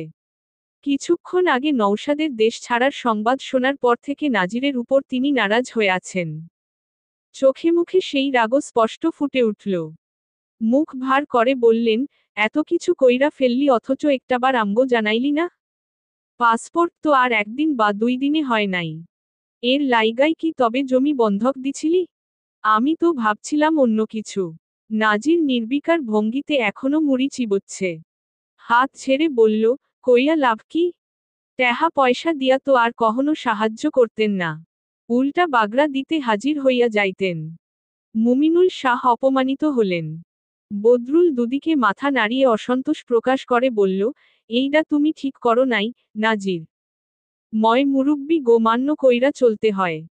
তোমরা তো টিকা আছই চাচাগো লাইগা। যা জানেন না তা লইয়া কথা কইয়েন না, দুলাভাই। প্রত্যেক পরিবারেই রাজনীতির মারপ্যাচ থাকে। পারিবারিক রাজনীতি খুবই ভয়ঙ্কর হয়। বাপ, ভাই, ভাতিজারাও এর সামনে তুচ্ছ। বদরুল মিয়ে গেল। মুমিনুল শাহ ভ্রু জোড়ার মাঝখানে সরু ভাঁজ পড়ল। ছেলেটা মাঝেমধ্যে কি যে বলে বুঝতে পারেন না। আবার ভয়ও হয়। কথা শুনে মনে হয় যেন সবজান্তা। অথচ তার জানার কথা নয়। নৌশাদ দেশ ছাড়বে বিষয়টাও তিনি মেনে নিতে পারছেন না। আমিরুল শাহর হঠাৎ মৃত্যুতে তার অনেক ক্ষতি হয়ে গেল। এত বছর ধরে মনে মনে কি ফন্দি এঁটে রেখেছিলেন কে জানে? তবুও ইনিয়ে বিনিয়ে বললেন, কাইল হঠাৎ ভাইজান মইরা গেল। আইজ দ্বিতীয় দিন। নৌশাদ গেলে গা মাইনসে তো। বাকি কথা তাকে বলতে দিল না নাজির। বসা থেকে উঠে দাঁড়ালো। গোয়ালের দিকে যেতে যেতে বলল, মাইনসের চিন্তা ভাবনায় আমার কিছু আইয়ে যায় না। বড় চাচা এমন কোনো মহান লোক আছিল না যে হের লাইগা বইয়া বইয়া দুঃখ পাইতে হইব। আমনে বরং নিজেরে লইয়া ভাবেন। জীবনে কি কি আকাম কুকাম করছেন হের ফর্দ লইয়া বহেন। বউ পোলাপাইন সেই খবর জানে তো? মুমিনুল শাহ বলার মতো আর কথা খুঁজে পেলেন না। কোন অপকর্মের কথা বলছে নাজির? আশেপাশে একবার তাকিয়ে দেখলেন, মর্জিনা বা ছেলেরা কেউ আছে নাকি। কথাবার্তা ওখানেই সমাপ্ত হলো। বেলা বাড়তেই নৌশাদ ব্যাগপত্র নিয়ে তৈরি হলো। শালিকের মুখ ভার। অথচ গতরাতেও মেয়েটাকে ভালোবাসা দিতে কোনো কার্পণ্য করেনি সে। গাল টেনে দিয়ে বলল, বেশি না, শুধু ৩-৪ বছর কষ্ট করো। নিজেদের ভালোর জন্যই তো যাচ্ছি। পৃথিবীর সমস্ত সুখ তোমার কাছে এনে দেব। মাইয়া মাইনষের সুখ হইতাছে তাগো স্বামী। নৌশাদ নিঃশব্দে হাসল। লিলি এভাবে কখনো তাকে বলেনি। কথায় কথায় শুধু তার অপারগতা দেখাতে ব্যস্ত থাকত। দীর্ঘশ্বাস ফেলে মনে মনে আওড়ালো, আমরা ভুল মানুষকেই জীবনে বেছে নেই, গুরুত্ব দিয়ে সময় নষ্ট করিট। স্ত্রী এবং পরিবারের বাকিদের থেকে বিদায় নিয়ে বেরিয়ে পড়ল নৌশাদ। বহুদূর গেলেও জন্মভূমির কথা তার খুব মনে পড়বে, সাথে মনে পড়বে তার ছোট্ট জীবনে কষ্ট দেওয়া মানুষগুলোকেও। তাকে বিমানবন্দর পর্যন্ত পৌঁছে দেওয়ার জন্য নাজির গেল। সাথে পারভেজ আর মিল্টনও ছিল। মিল্টনের বহুদিনের শখ, সামনে থেকে সে বিমানের উড়ে চলা দেখবে। তাই অসুস্থ শরীর নিয়েই ছুটে এসেছে তাদের সঙ্গে। পারভেজ এসেছে এমনিই। বাড়ির পরিবেশ তার ভালো লাগছে না। দম বন্ধ হয়ে আসছে। বিমান ছাড়তে এখনো ঘন্টা খানেক বাকি। মিল্টন হেসে বলল, ভাই, আমার লাইগা কিন্তু সাবান শুনু পাঠাইতে হইব। শুনছি, বিদ্যাসের সাবান শুনু গায়ে গতরে মাখলে নাকি মাইনষে ধলা হইয়া যায়। তোর জন্য কেন পাঠাবো? পাঠালে তোর বউয়ের জন্য পাঠাবো। এসে যেন মিল্টনের বাচ্চা কাচ্চা কোলে নিতে পারি। মিল্টন ভারী লজ্জা পেল, কি যে কন না, ভাই। নাজির বিস্কুট, চানাচুরের প্যাকেট কিনে এনে ভাইয়ের হাতে ধরিয়ে দিয়ে বলল, সাবধানে থাকবি, খাওয়া দাওয়ায় অনিয়ম করবি না, নিজের যত্ন নিবি, অযথা কারো লগে আলগা খাতিরের দরকার নাই। দুনিয়ার মানুষ ভালা না। কেমনে অন্যরে ভাঙ্গাইয়া খাইব, অন্যের ক্ষতি করব সেই চিন্তায় থাকে। এদিককার চিন্তা করিস না। আমি আছি, সব সামলাইয়া নিমু। নৌশাদ ভিড় থেকে একটু সরে দাঁড়ালো। বড় ভাইয়ের সব কথা মেনে নিয়ে বলল, চিন্তা করতে নিষেধ করলেও আমার চিন্তা হচ্ছে। তোমার জন্য, ভাবির জন্য, শালিকের জন্য। ওদেরকে আমার ভয় হয়। বিশেষ করে সামিউল ভাই আর ছোট চাচাকে। তুমি সাবধানে থেকো। আমি অনেক পরিশ্রম করব দেখো। সব ঋণ পরিশোধ করে অনেক টাকা পাঠাবো। যত দ্রুত সম্ভব তুমি ওদের থেকে দূরে সরে যেও।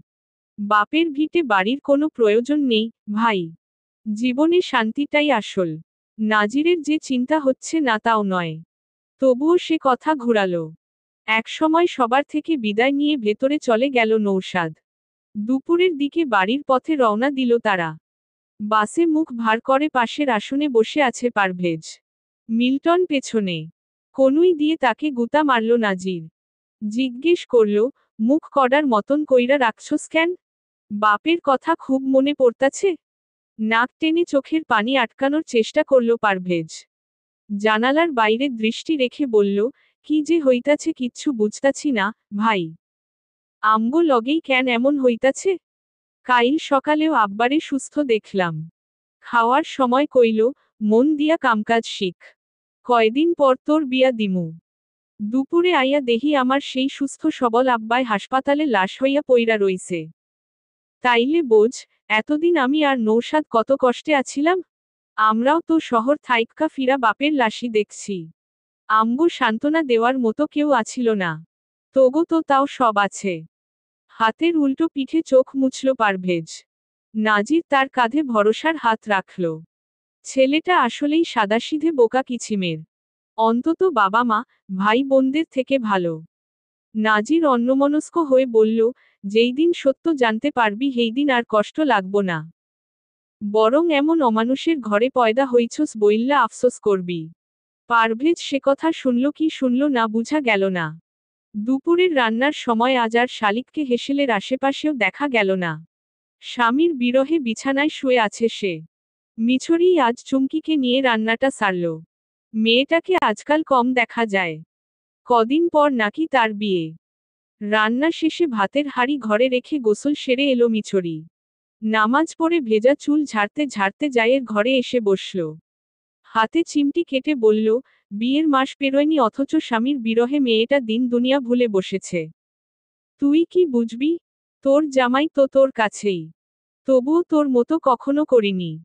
ঢং, সেদিন না কাইন্দা কাইন্দা নাকের পানি চোখের পানি এক করছস? সেটা তো চিন্তায় করেছি। আমাদের বিয়েরও অনেক মাস পেরিয়েছে। যা তো, পেটে ছাউ লইয়া ঢং মারায়। আমার তো ছাউডাও নাই। ফুপিয়ে উঠল সে। দিয়ে যেতে বললি না কেন? শালিক চোখ বন্ধ করে পড়ে রইল বিছানায়। মিছরি বার কয়েক তাকে খাওয়ার জন্য ডাকালেও এলো না। নাজমুল, শাহরিয়ার বাবার বিশ্রামাগারে বসে আছে। কিছুক্ষণ আগেই তাদের ডাক পড়েছে।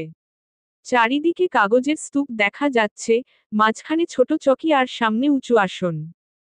মুমিনুল শাহ তার ব্যবসায়িক সকল কাজকর্ম, হিসাব নিকাশ এখানে বসেই করেন। এমনকি অর্থকড়ি রাখার লোকারও এ ঘরেই। মুমিনুল শাহ এলেন কিছুক্ষণ পর।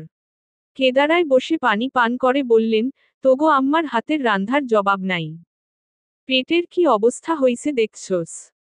শাহরিয়ার প্রয়োজনের বাইরে কথা কম বলে হাহু না করে তারা দিল, ডাকছিলেন যে, আব্বা, গুরুত্বপূর্ণ কিছু কইবেন? সব সময় এত কাম কাম করস কেন? কতদিন পর তোগো একলগে পাইলাম। নাজমুলের কি খবর? সারা জীবন কি খেতি সামলাবি? ব্যবসায় যাওয়ার ইচ্ছা নাই? ছুডু ভাইডারে দেখ, কত পরিশ্রমী। আমার ব্যবসা বাণিজ্য ভাল্লাগে না, আব্বা। অসন্তুষ্ট হলেন মুমিনুল শাহ, কেন ভাল্লাগে না? অন্যের অধীনে কাম আমার পোষায় না। এতকাল তো বড় চাচা আর সামিউল ভাইয়েই সামলাইছে। ফাঁকে আমগো খালি দিছে হুকুম। জানেন তো, অন্যের হুকুম আমার সহ্য হয় না। বড় ছেলের জন্য মুমিনুল শাহর ভীষণ মায়া হল। সামিউলটা সর্বদা বাপের মতো মালিকানা জাহিরে ব্যস্ত থাকে। বললেন, এই জন্যই তো কই দুই ভাই মিলমিশ থাইক্কা একলগে কাম কর। তোরা এক থাকলে কার সাহস আছে আদেশ দেওয়ার? নাজির, নৌসাদরে দেহস না? দুই ভাইয়ের কি মিল মোহাব্বত। তোগো তেমন হইতে হইব। মেজো ভাইজানে আমার কথা কোনোকালেই তো হুনল না। যদি হুনতো তাইলে হের ওই অবস্থা হইত? নাকি হের পোলাগো ওই অবস্থা হইত? আমারেও নত থাকতে হইত না। আগামী 3 দিন মনে হয় সামিউলে ঘাটে যাইব না। যতই হোক, বাপ মরছে। তোরা দুই ভাইয়ে যাবি। নিজেগো ভাগ বুইঝা লইবি। মনে রাখবি, শাহগো সবকিছুর উপরে তোগো হক আছে। তোরা 3 ভাই, শক্তি বেশি। বুঝছস? নাজমুল, শাহরিয়ার মাথা নাড়ালো। মুমিনুল শাহ পান চিবোতে চিবোতে আজ ছেলেদের সঙ্গে অনেকক্ষণ ধরে গল্প করলেন। সচরাচর ছেলেদের খোঁজও তিনি নেন না। তবে অতীত পুনরাবৃত্তি হোক চান না বলেই হয়তো এত সাবধানতা। নাজির বাড়ি ফিরল সন্ধ্যায়। পোশাক বদলে কলের ঠান্ডা পানি দিয়ে গোসল সেরে এলো। বাইরে যত যাই খাক না কেন, ঘরে এসে একমুঠো ভাত না খেলে তার পোষায় না।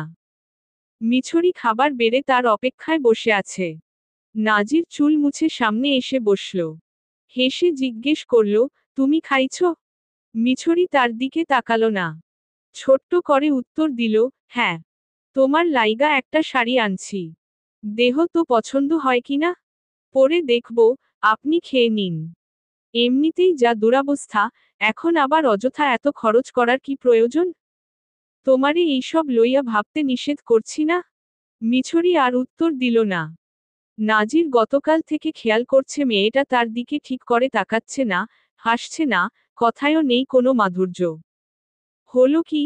ভাত মাখিয়ে প্রথম লোকমাটা স্ত্রীর মুখের সামনে ধরল সে। অদ্ভুত ব্যাপার, আজ আর হা করল না মিছরি। মুখ ফিরিয়ে নিল, আপনি খান। বসা থেকে উঠে যেতে নিতেই তার হাত টেনে ধরল নাজির। সরাসরি জিজ্ঞেস করল, কি হইছে, বউ? রাগ করছো কেন? কইছি না, অযথা আমার উপরে রাগ করবা না। যদি কোনো কিছুতে খারাপ লাগে সরাসরি আমারে আইয়া কইবা, অভিযোগ জানাইবা। তবুও আড়ালে অভিমান জমাইয়া রাইখো না। খারাপ লাগে। মিছরি এবার মানুষটার চোখের দিকে তাকালো। অনেকক্ষণ কোনো কথা বলল না। নাজির খাওয়া থামিয়ে জবাবের আশায় তাকিয়ে আছে।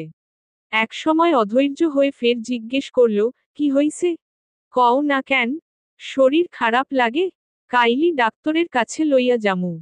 শরীর তো আপনার খারাপ। শুধু শরীর নয়, সাথে মাথাটাও খারাপ হয়ে গেছে। ডাক্তারের কাছে আপনার যাওয়া উচিত। নাজির অবাক হলো, আমি কেন যামু? শরীর, মাথা সবই তো ঠিক। খারাপ কই দেহ? খারাপই, আপনি অসুস্থ একটা মানুষ। আবার উল্টাপাল্টা কথা। সুস্থ মানুষ কখনো মানুষ মারে না। নাজির চমকে গেল। মিছরি তবুও থামল না। একনাগাড়ে বলল, এত অভিনয় কিভাবে করতে পারেন? আর কেউ না জানলেও আমি কিন্তু সব জানি। কি জানো?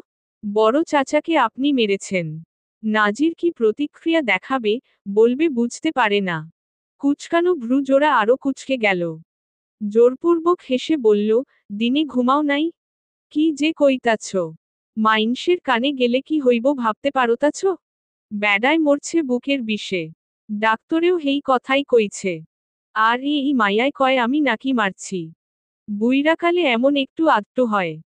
খাওয়ায় মনোযোগ দিল নাজির। মিছরি নীরবে তার খাওয়া দেখতে লাগল। রাগ বেড়ে দ্বিগুণ হল। শক্ত কণ্ঠে বলল, আমাকে এখন মিথ্যে বলছেন? একটুও লজ্জা লাগছে না? অপরাধবোধ হচ্ছে না? কখনো নিজের বিবেকের কাছে প্রশ্ন করেছেন? আপনাকে দেখে রীতিমতো আমি অবাক হচ্ছি। গলা দিয়ে খাবার আর নামল না নাজিরের। খাবার ভর্তি থালায় হাত ধুয়ে উঠে গেল। মিছরি হতাশ হল। চোখের সামনে একটা লোক কিভাবে এত বদলে যেতে পারে? উদাস কণ্ঠে বলল, আজ অন্য নষ্ট করছেন? অথচ নিজেই আমায় শিখিয়েছিলেন, অন্য নষ্ট করা পাপ। কোথায় গেল সেসব নীতিবাক্য? কোথায় গেল পাপের ভয়? আজকাল নামাজেও অনিয়ম করছেন, কথায় কথায় মিথ্যে বলছেন। নাজিরের সহ্য হলো না কথাগুলো। এত কথার পিঠে মিথ্যেও বলতে পারল না। বিছানায় বসে পড়ল সে। দুর্বল কণ্ঠে জিজ্ঞেস করল, তুমি জানলা কেমনে? তুমি তো। মিছরি নিচ থেকে উঠে এলো। বিছানায় মুখোমুখি বসে বলল, তখন নামার জমিতে বাড়ির দিকে মুখ করে আমি বসেছিলাম। ওখান থেকে ফটক পর্যন্ত সব দেখা যায়। তাই আর কেউ না দেখলেও আপনাকে আমি বাড়িতে ঢুকতেও দেখেছি, বের হতেও দেখেছি। আর তারপরেই চাচাকে মৃত পাওয়া গেল। মোটামুটি সুস্থ একটা লোক হঠাৎ কিভাবে হার্টের অসুখে মারা যেতে পারে?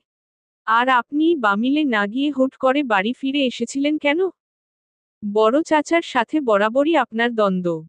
শুধু বড় চাচা নয়, এই বাড়ির প্রত্যেকটা মানুষের সাথে আপনার দ্বন্দ্ব।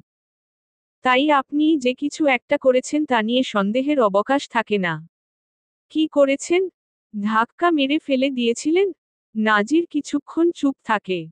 কাজল কালো চোখের দিকে বেশিক্ষণ তাকিয়ে থাকতে না পেরে দৃষ্টি সরিয়ে নিল। তারপর দীর্ঘশ্বাস ফেলে দুদিকে মাথা নেড়ে বলল, আমি ফালাই নাই। এমনি পইরা গেছে। মিছরির মনে হয়, সামনের লোকটাকে সে চেনে না। একে সে বিশ্বাস করে না, ভালোবাসে না। এ অন্য এক নাজির। তবুও সে আজ বলে, শুধু এটাই নয়, আপনি ওই খারাপ মহিলার ভাইকেও মেরেছেন তাই না? এত নিষ্ঠুর কিভাবে হতে পারেন? একা একা তো এত কিছু করা সম্ভব নয়। কে ছিল সঙ্গে? আমাদের বাড়ির কেউ? না, তারা হবে না। সবাই তো হলুদে ব্যস্ত ছিল।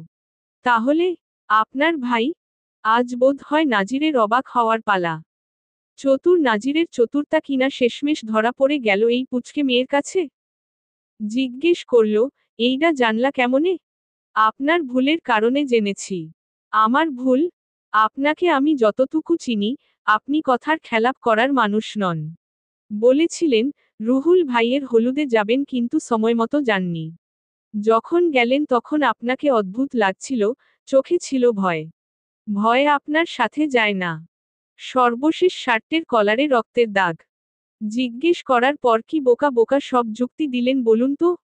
বাড়িতে ফেরার পর শুনলাম উনার নিখোঁজের সংবাদ। এরপরেও কি আর কিছু বোঝার বাকি থাকে? মিছরি থামল। চোখ ভিজে উঠেছে তার। পুনরায় বলল, আমায় কি এখনো বাচ্চা মনে করেন? হ্যাঁ, বয়সে অভিজ্ঞতায় হয়তো আমি আপনার হাঁটু সমান। কিন্তু শাহ বাড়িতে বউ হয়ে আসার পর থেকে আমার বয়স অনেক আগেই বেড়ে গেছে। এখানে এসে আমি অনেক অভিজ্ঞতা অর্জন করেছি, সাংসারিক প্যাচ শিখেছি, নিজেকে রক্ষা করতে শিখেছি, সংসার সামলাতে শিখেছি, আপনাকে বুঝতে শিখেছি। এই যে দেখুন, আপনার সন্তানও গর্ভে ধারণ করে বসে আছি। এত কঠিন কাজ কি ছোট মানুষরা করতে পারে? মা বলে, মেয়েদের শারীরিক এবং মানসিক বয়স বাড়ে বিয়ের পর, সংসারের জাতাকলে পড়ে। আমারও তো বেড়েছে। কথা বলতে বলতে স্বামীর হাতটা টেনে ধরে নিজের গর্ভে ছোঁয়ালো সে। নাজিরের শরীরটা যেন খানিক কেঁপে উঠল। নারীদের মাতৃত্ব জেগে ওঠে গর্ভে সন্তানের উপস্থিতি টের পাওয়ার পর থেকে, আর পুরুষদের পিতৃত্ব জেগে ওঠে সন্তান ভূমিষ্ঠ হওয়ার পর তাকে বুকে জড়িয়ে ধরে। কিন্তু নাজিরের ক্ষেত্রে তা ভিন্ন। স্ত্রীর গর্ভে নিজের সন্তান আগমনের সংবাদ শোনার পর থেকেই সে বেপরোয়া, গম্ভীর হয়ে উঠেছে। কি করবে না করবে বুঝে উঠতে পারছে না। মিছরি তার হাতটা ছাড়ল না। নিজের আরেকটা হাত স্বামীর গালে রেখে বলল, বিশ্বাস করুন, আপনার সাথে পাপ শব্দটা একদম যায় না। সোহেলের ঘটনা ভিন্ন। সেদিন ওই বাজে পরিস্থিতিতে না পড়লে আমি কখনো তাকে আঘাত করতাম না, আপনাকেও করতে দিতাম না। কিন্তু এখন যা করছেন তা অনুচিত। সবাই যখন জানতে পারবে, সেসব ছাড়ুন। আমাদের সন্তান বড় হয়ে যখন জানতে পারবে, তার বাবা কাউকে খুন করেছে তখন তার মনের উপর কি প্রভাব পড়বে ভাবতে পারছেন? আমি আপনাকে হারাতে পারবো না। আমাদের সামনে এখনো গোটা জীবন পড়ে আছে, আপনার সাথে আমার সংসার করা বাকি, শেষ নিঃশ্বাস পর্যন্ত একসঙ্গে পথ চলা বাকি। আপনি আমার সেই স্বপ্ন ভাঙতে পারেন না। কেঁদে ফেলল মিছরি। নাজির তাকে নিজের বুকের মাঝে আগলে নিল। চোখ বন্ধ করে বড় বড় নিঃশ্বাস ছেড়ে বলল, আমার অর্ধেক জীবন গেছে আমার বাপের দেখভাল আর ভাইয়ের স্বপ্ন পূরণের পিছে। বাকি অর্ধেক শুধু তোমার আর আমগো সন্তানের। এই জীবনে আমি আমার মায়ের লাইগা ঘৃণা ছাড়া কিচ্ছু করতে পারি নাই। যখন সত্য জানছি তখন কেমনে মুখ ফিরাইয়া নেই কও তো? প্রতি পদে পদে ওরা আমারে ভাঙতে চাইছে। কখনো আমার বাপরে আঘাত কইরা, কখনো আমার বউরে আঘাত কইরা, আবার কখনো আমার খামার, ফসল নষ্ট কইরা। তুমি কিচ্ছু জানো না। তুমি জানো না আমি কত কষ্টে হেগো মাঝে বড় হইছি। তুমি জানো না, একবেলা খাওন জোগানের লাইগা কত পরিশ্রম আমি করছি। তুমি জানো না, আমার খারাপ দিনে কেউ আমার মাথায় হাত রাখার মতো আছিল না, কেউ আছিল না আমার কথা হুনার। ওরা নিজেরা অন্যায় কইরা তোমার দাদারে এত বছর ধইরা আমগো কাছে অপরাধী কইরা রাখছিল। আমি যদি ওগরে শেষ না করতাম তাইলে ওরা আমাগো শেষ কইরা দিত, আমগো সংসার বাচ্চা সব শেষ কইরা দিত। বাপ, স্বামী হইয়া এইসব আমি কেমনে শেষ হইতে দেই কও তো? তুমি না বুঝলে আমারে আর ক্যাডায় বুঝবো, বউ? নাজিরের কষ্ট মিছরি উপলব্ধি করতে পারে। তারও কষ্ট হয়, তবু পাপ যে মেনে নিতে পারে না। সে চায় না তার স্বামীর কোনো বিপদ হোক, খুনি অপবাদ গায়ে লাগুক। দাদাজান তো নাজির শাহর পরিশ্রম, সততা, প্রতিবাদের ভাষা দেখেই মিছরিকে তার হাতে তুলে দিয়েছিলেন। মিছরিও সেসব কারণেই বিরক্তিকর লোকটার প্রেমে মজেছিল, ভরসা করেছিল, পড়েছিল সংসারের মায়। কিন্তু আজ কি হচ্ছে এসব? শক্ত করে স্বামীকে জড়িয়ে ধরল মিছরি। বলল, দুনিয়ার ভার নিজের কাঁধে নিয়েন না। দুনিয়া আল্লাহর হাতে। আল্লাহ ছাড় দেন কিন্তু ছেড়ে দেন না। তারা অন্যায় করলে আল্লাহ তাদের বিচার করবেন। আল্লাহ ন্যায় বিচারক। আপনি তাদের শাস্তি দেওয়ার কে? কি বা শাস্তি দেবেন? মৃত্যু? কেউই তো অমর নয়। আমি, আপনি, সবাই একদিন মৃত্যুবরণ করব। তাহলে? নানা বলতেন, অন্যায় বা মিথ্যে কখনো চাপা থাকে না। তুমিও যদি অন্যায়কারীর মতো আচরণ করো তাহলে তার আর তোমার মধ্যে পার্থক্য কোথায় থাকল? সে অধম বলিয়া কি তুমি উত্তম হইবে না? প্রয়োজন হলে এখান থেকে আমরা অন্য কোথাও চলে যাব। আব্বা তো বলেছে, যে কোনো সমস্যা হলে সাহায্য করবে। তবুও আপনি পাপ থেকে বেরিয়ে আসুন। নিজের হাতে রক্ত তুলে নেবেন না। আল্লাহ নিশ্চয়ই আমাদের জন্য ভালো কিছু রেখেছেন। আমি জানি, আপনি বিশ্বাসী। এখনো বেশি দূর যাননি। দয়া করে এখানেই থেমে যান। তওবা করুন। আল্লাহ ক্ষমা করে দেবেন নিশ্চয়ই। তিনি তো ক্ষমাশীল। তবুও এভাবে জীবনটা নষ্ট করবেন না। এই জীবন শুধুই আল্লাহর আমানত। আমি আপনাকে কখনো ঘৃণা করব না। ঘৃণা করতে পারবো না। আব্বা আর ছোট ভাইজানের পর আপনি একজন যাকে আমি খুব ভালোবাসি, ভরসা করি। নাজির হতভম্ব হয়ে বসে রইল।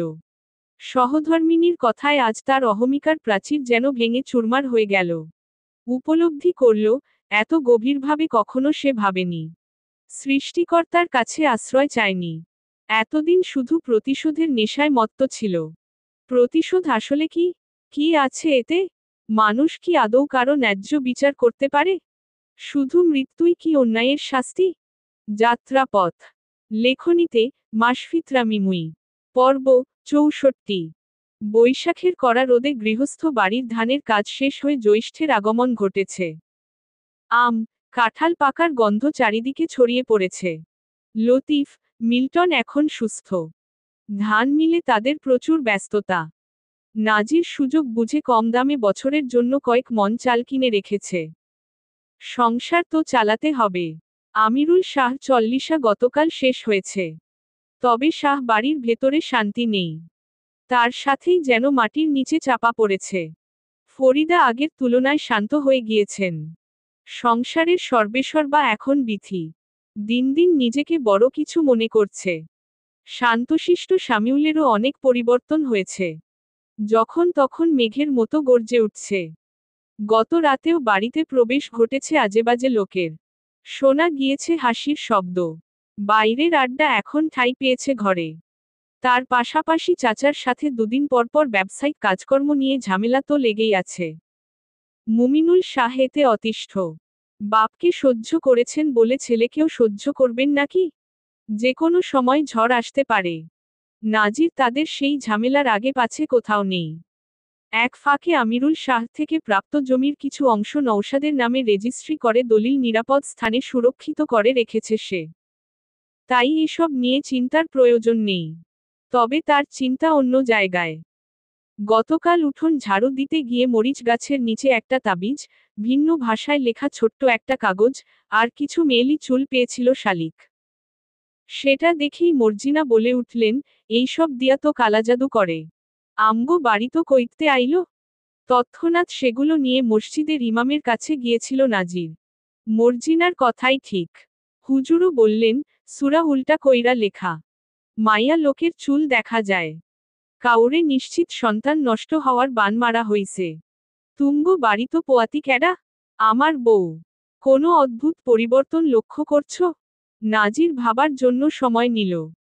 কিছুদিন ধরে মেয়েটা ঠিকমতো খায় না, মেজাজ খিটখিটে, তার সাথে ঠিক করে কথা বলে না, সেদিনই তো বলছিল পেট ব্যথা করছে। সব শুনে হুজুর পানি পড়া আর রুকাইয়া করার পরামর্শ দিলেন। নাজির নিশ্চিত, বড় চাচি ছাড়া এই কাজ আর অন্য কারো নয়। এই মহিলাকেই সে অনেকদিন আগে ভোরবেলায় তাবিজ হাতে ফিরতে দেখেছিল। এক হাতে লুঙ্গি উঁচিয়ে কলা খেতে খেতে বাড়ির পথ ধরল নাজির। ফটক পেরিয়ে ভেতরে ঢুকতেই ভালো মেজাজখানা বিগড়ে গেল। আজকাল কিছুতেই সে মেজাজ ঠিক রাখতে পারছে না। মাচায় গোল হয়ে বসে কয়েকজন লোকের সাথে বিড়ি খেতে খেতে তাস খেলছে সামিউল। ওদিকে বাড়ির নারীরা দুপুরের রান্না চাপিয়েছে চুলায়। লোক তিনটে খেলার ফাঁকে তাদের দিকে তাকাচ্ছে। বিশেষ করে শালিকের দিকে। ওখান থেকে খোলা রান্নাঘরের চুলা পর্যন্ত ভালো দেখা যায়। মিছরি ভেতরে থাকায় তাকে দেখা যাচ্ছে না। নাজির গলা খাকারি দিয়ে নিজের উপস্থিতি জানান দিল। কলার খোসা চুলার ধারে ফেলে হেঁটে চলে গেল মাচার কাছে।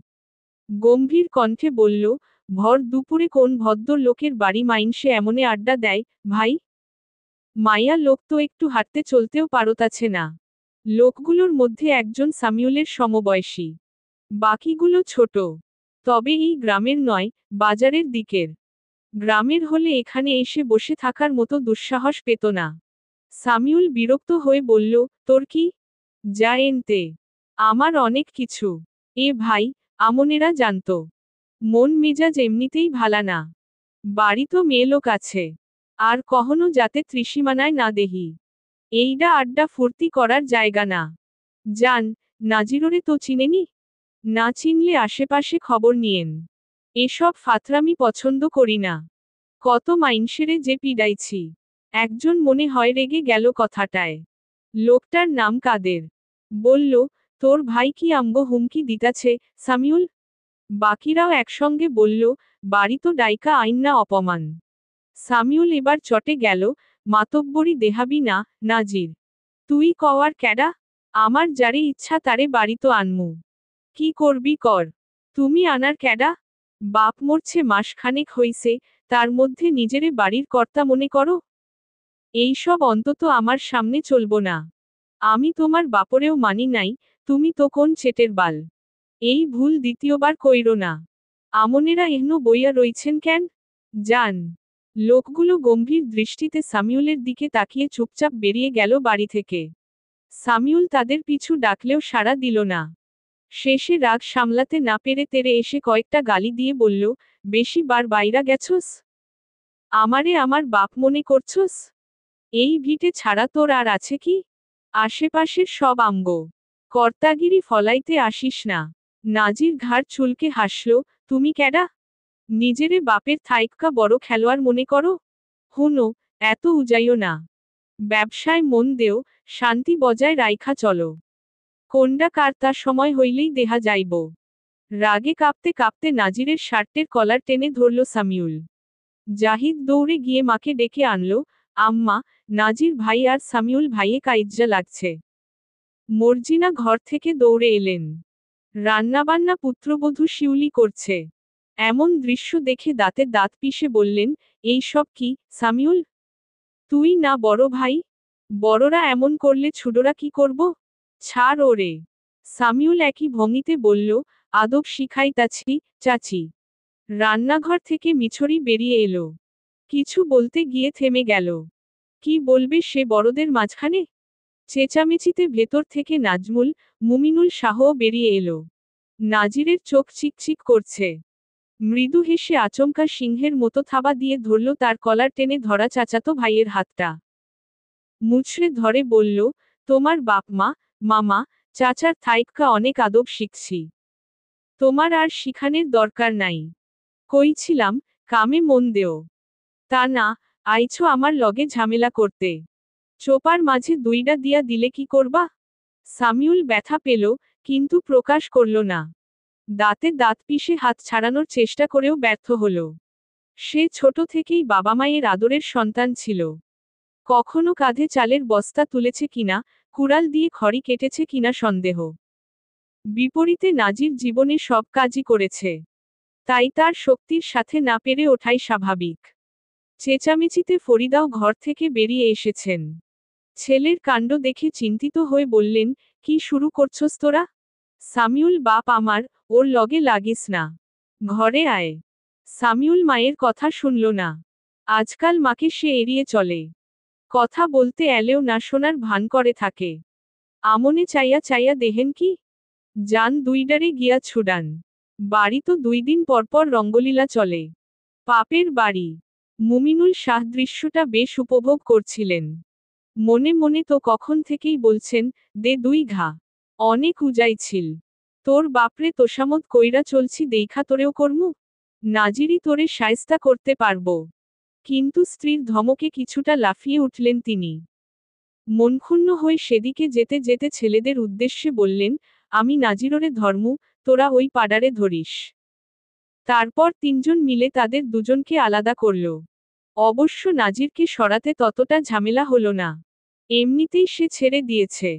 সামিউল চিৎকার করে বলল, এইডা ভালা করলি না, নাজির। আমি আবার কবে ভালা করি? এই বাড়ি তো এইসব আড্ডা চলবো না। ভিটে তোমার একলা না। আর কখনো পরপুরুষ ঢুকাইতে দেখলে পাছা লাল কইরা দিমু। সাহস কত! আমারে ক্ষমতা দেহাইতে আইয়ে। সেখানে আর দাঁড়ালো না নাজির। ঘরের দিকে হাঁটা ধরল। স্ত্রীকে দেখে ধমকালো, কিছু হইলেই দৌড় মারতে হইব কেন? ভিতরে যাও। মিছরি কোনো প্রতিক্রিয়া দেখালো না। রান্নাঘরে গিয়ে বসে রইল। তরকারিতে ঝোল দিয়ে ঢাকনা চাপালো শালিক। নত স্বরে বলল, এই বাড়ির মানুষ দেহি আসলেই 2 নম্বর। বড় চাচাডা অক্কা পাওয়ার পর থাইক্কা কাইজ্জা লাইগাই থাকে। মিছরি বিপরীতে চুপ রইল। আজকাল কথা বলতে তার ভালো লাগে না। সবকিছুর উপর থেকে মন উঠে গিয়েছে। দুপুরের রান্না আর গোসল সেরে ঘরে এলেন মর্জিনা। চুল ঝাড়তে ঝাড়তে ডেকে বললেন, বউ, ভাত বাইরা ফেলাও। আচ্ছা, আম্মা। শাশুড়ির আদেশ পেতেই খাবার ঘরে ছুটল শিউলি। ভীষণ ভয় পায় কিনা। মর্জিনা একেবারে অউ করে এসেছেন। সর্বপ্রথম জহরের নামাজ পড়লেন। কোরআন পড়েন ফজর শেষে। রোজ এক পারা করে না পড়লে তার হয় না। জায়নামাজ গুছিয়ে রেখে স্বামীর উদ্দেশ্যে বললেন, বয়স তো কম হয় নাই, আর কবে নামাজ কালাম পড়বেন? সময় থাকতে থাকতে ভালা হইয়া যান কইয়া দিলাম। মাজায় বিষ, বউ। ঢং। কোনো কামই তো করেন না। এতকাল ভাইয়ের পিছনে ঘুরছেন আর এখন ভাইপুতের পিছনে ঘুরতে হইব। বাবা গো বাবা, পোলার কি তেজ! কবে কবে এই তেজ জন্মাইল? বাড়িরে পল্লী বানাইতে চায়? কয়দিন ধইরা খালি দেখতাছি। কত্ত বড় সাহস আইজ নাজিরের গায়ে হাত দিছে, কাইল আমগো নাজমুল, শাহরিয়ারের গায়ে হাত দিতে আইব। হুট কইরা পাখনা গজাইলে উলুপোকো নিজেরে পক্ষী মনে করে। ওর অবস্থাও হইছে তেমন। উড়তে দেও। যখন পাখনা ঝরব তখন আর চাইলে উড়তে পারব না। ওর বাপেও এমন উড়াই উড়ছিল। তাও ঠিক। গাছি তো খারাপ, ফল আর কেমন হইব? বড়জন দেখলাম, একেবারে চুপ হইয়া গেছে। নাটক নাকি হাছাই বুঝি না। এই মহিলার শয়তানি আমি ছাড়া আর ক্যাডা জানে? আমার তো সেই কবে থাইকাই সন্দেহ হয়। কি সন্দেহ? আব্বারে ওরাই মারছে। ভ্রুয়ের মাঝখানে ভাঁজ পড়ল মুমিনুল শাহ। সোজা হয়ে বসলেন। জিজ্ঞেস করলেন, কেন সন্দেহ হয়? কারণের অভাব নাই। আমনের হয় না? মুমিনুল শাহ উত্তর দিলেন না। ও ঘর থেকে খাওয়ার জন্য পুত্রবধূর ডাক এলো। কথাটা এড়িয়ে যেতে তিনি দ্রুত স্থান ত্যাগ করলেন। দুপুরের খাবার আজ নাজিরকে একা একাই খেতে হয়েছে। শালিককে সে আগেই বলে দিয়েছে, ভাসুর সেবা করার কোনো প্রয়োজন নাই। নিজের মতো থাকো, খাও। এইডা তোমারই বাড়ি। তাই রান্নাবান্না শেষে খাবার খেয়ে ঘরে চলে যায় শালিক। মিছরি গোসল সেরে বিছানায় শুয়ে আছে। দুপুরে এখনো খায়নি। নাজির খাওয়া শেষে সঙ্গে করে স্ত্রীর জন্যও খাবার বেড়ে নিয়ে এলো। এক পেশে শুয়ে থাকায় শাড়িটা সামান্য অগোছালো হয়ে উদর উন্মুক্ত হয়ে আছে মিছরির। নাজির তর্জনী আঙুল দিয়ে সেখানে জোরেই খোঁচা দিল। আইজ আবার কোন ঢং? খাইবা না? কাপড় ঠিক করে মুখ ঘুরিয়ে নিল মিছরি। নাজির এতে বিরক্ত হল, বিয়া করাটাই জীবনে বড় ভুল আছিল। প্রত্যেকদিন খাওয়ার সময় মুখ ফুলাইয়া রাখে। মান ভাঙাও, খাওয়াইয়া দেও, রাইত দুপুরে বুকে লইয়া সোহাগ করো, আবার গাধার মতন খাটো। আল্লাহ, এই রাখছিলা এই অভাগার কপালে? ওঠো, তোমারে লইয়া আমার চিন্তা নাই। আমার চিন্তা বাক্স ভর্তি মিষ্টি লইয়া। আমার বাচ্চাটা না খাইয়া রইছে। অসুখ হইব। মিছরি উঠে বসল। হাতের উল্টো পিঠে চোখ মুছে নাক টেনে বলল, খারাপ লোক। আইচ্ছা যাও, অপ্রয়োজনে আর কখনো কারো লগে ঝামেলা করমু না। কারো গায়ে হাত তুলমু না। খুশি? হেই দিনের পর থাইক্কা অযথা কাউরে একটা গালিও দেই নাই। মিথ্যুক, বিশ্বাস করি না আপনাকে। কোনোদিন করছো? তোমার বিশ্বাস তো নরবরে। ভাত মাখিয়ে মুখের ভেতরে ঠেসে দিল নাজির। রাগ চেপে রেখে খেতে লাগলো মিছরি। এ নতুন কিছু নয়। বিয়ের পর থেকেই এমন হয়ে আসছে। মুখ ভার করে দুর্বল কণ্ঠে বলল, আমার আর এই বাড়িতে ভালো লাগে না। দমবন্ধ হয়ে আসে। মনে হয়, আশেপাশের সবাই খারাপ। খুব ভয় হয়। কি বলবে ভেবে পায় না নাজির। খাওয়ানো শেষে মুখ মুছিয়ে চুপচাপ উঠে যায়। সেদিন বিকেলেই বাড়িতে এসে উপস্থিত হন কাশেম আলী। নাজির বাইরে যাবে বলে বারান্দা থেকে সবে নেমেছে। শ্বশুরকে দেখে অবাক হলো না সে। বাড়িতে বিশেষ কিছু রান্না হলে মাঝেমধ্যেই ভদ্রলোক টিফিন বাটিতে করে মেয়েকে দিয়ে যান। নাজির সালাম দিল, আসসালামু আলাইকুম, প্রাণপ্রিয় শ্বশুর আব্বা। তা হঠাৎ কি মনে কইরা? কাশেম আলী সালামের জবাব নিলেন, ওয়া আলাইকুমুসসালাম। কেমন আছোস, প্রিয় জামাই? সব সময় আলহামদুলিল্লাহ। ঘটনা তো একটা ঘইটা গেছে, বাপ। একটু আগে আমগো তালেবের মাইয়া হইছে। তাই আম্মায় মিছরি আর শালি করে বাড়ি লইয়া যাইতে পাঠাইল। আলহামদুলিল্লাহ, ভালা খবর। তালমিছরি। দেহ তোমার আব্বায় আইছে। আমনে ভিতরে আইয়া বসেন। এখন বওয়া যাইব না। রুহুলরে মিষ্টি আনতে হাটে পাঠাইছি। মাসুম তো ভাতিজির কাছ থাইক্কা নড়তাছেই না।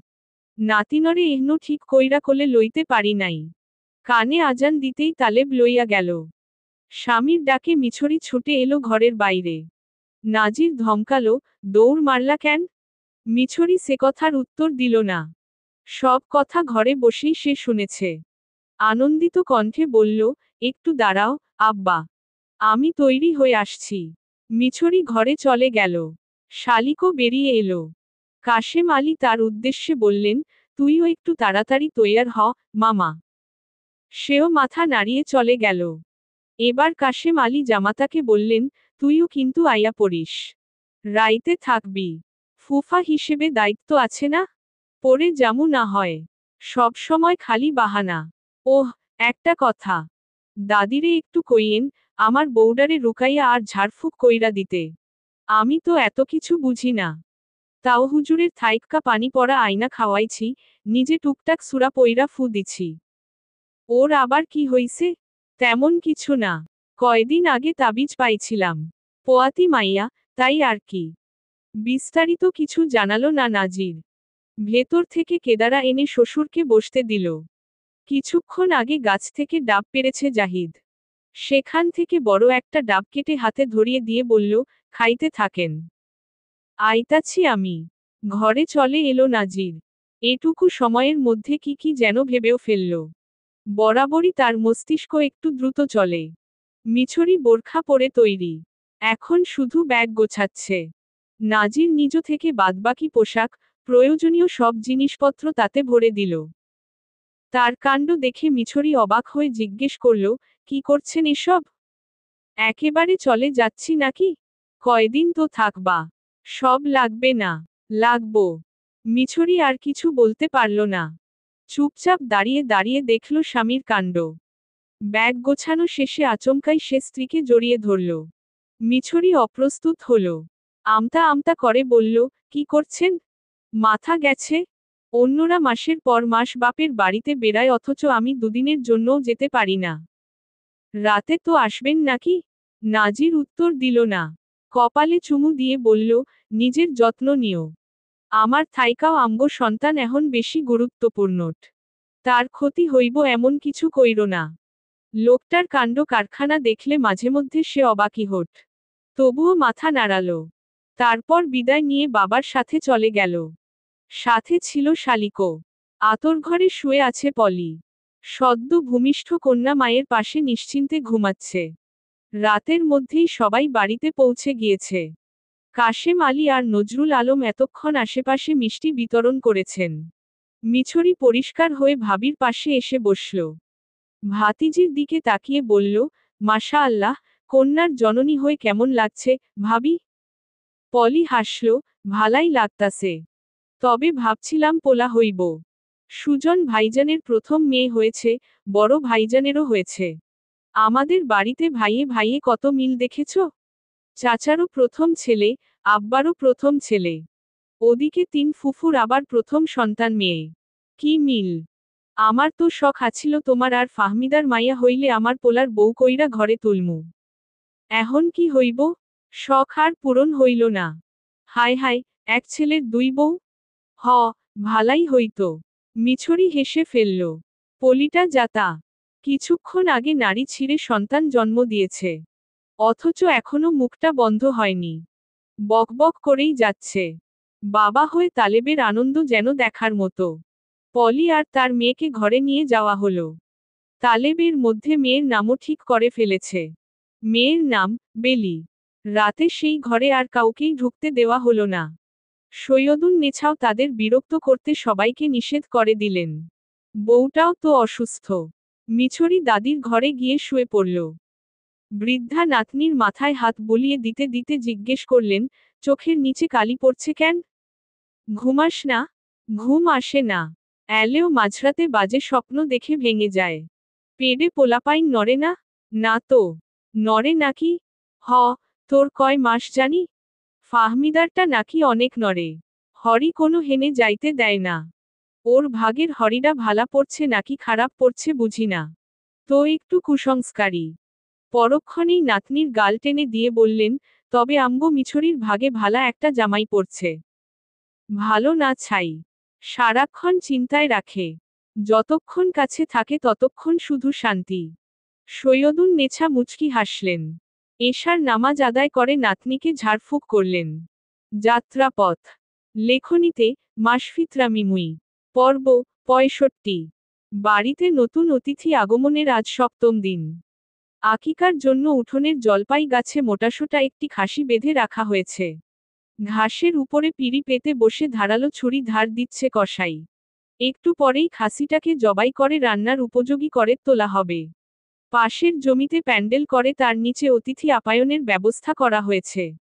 পারুল বারান্দায় মাদুর বিছিয়ে নাতনির গায়ে সরিষার তেল মাখাচ্ছেন। কিছুক্ষণ আগেই তাকে গোসল করানো হয়েছে। বেলি ফুলরে তেল মালিশ করতাছি যাতে ঠান্ডা না লাগে। আরাম লাগতাছে না, বইনে? হেসে বললেন তিনি। বেলি কিছু বুঝল বলে মনে হলো না। তবে দাদির ঠোঁট নাড়ানো আর হাসি দেখে দন্তহীন মাড়ি বের করে সেও হেসে দিল। শাশুড়ির উদ্দেশ্যে পারুল বললেন, দেখছেন আম্মা, পাকনি বুড়ি কেমনে হাসে। সৈয়দুন নেছা প্রত্যুত্তরে মাথা নাড়িয়ে লেপ্টে যাওয়া নজর ফোঁটা ঠিক করে দিলেন। কিছু একটা মনে পড়তেই ডেকে বললেন, মিছরি বু, ভাত খাইছস? খাওয়া শেষ হইলে আমার ঘরে আইস তো একটু। মিছরি সাড়া দিল না। উত্তরের অপেক্ষাও অবশ্য বৃদ্ধা করলেন না। সে যে শুনেছে তিনি জানেন। এবার পুত্রবধূর উদ্দেশ্যে বললেন, মাইয়ার মিহিও একটু নজর দেও, বউ। শুকাইয়া কি হইছে দেখছ? পারুল মুখ ভার করে বললেন, ওই কথা হনে না, আম্মা। জোর কইরা খাওয়াইয়া না দিলে খাওনের ধারের কাছেও আইব না। কি আর করবা? জোর করা ছাড়া উপায় নাই। দুপুরের দিকে বাড়িতে অতিথিরা এসে উপস্থিত হল। আকিকার পশু জবাই শেষে রান্নাবান্না হলো, খাওয়া দাওয়া হলো। এক সপ্তাহ পর নাজিরও শ্বশুরবাড়িতে পা রাখল নিমন্ত্রণ রক্ষা করতে। ভাইরা ভাইদের সঙ্গে গল্প শেষে স্ত্রীর ঘরে এসে বিছানায় বসল সে।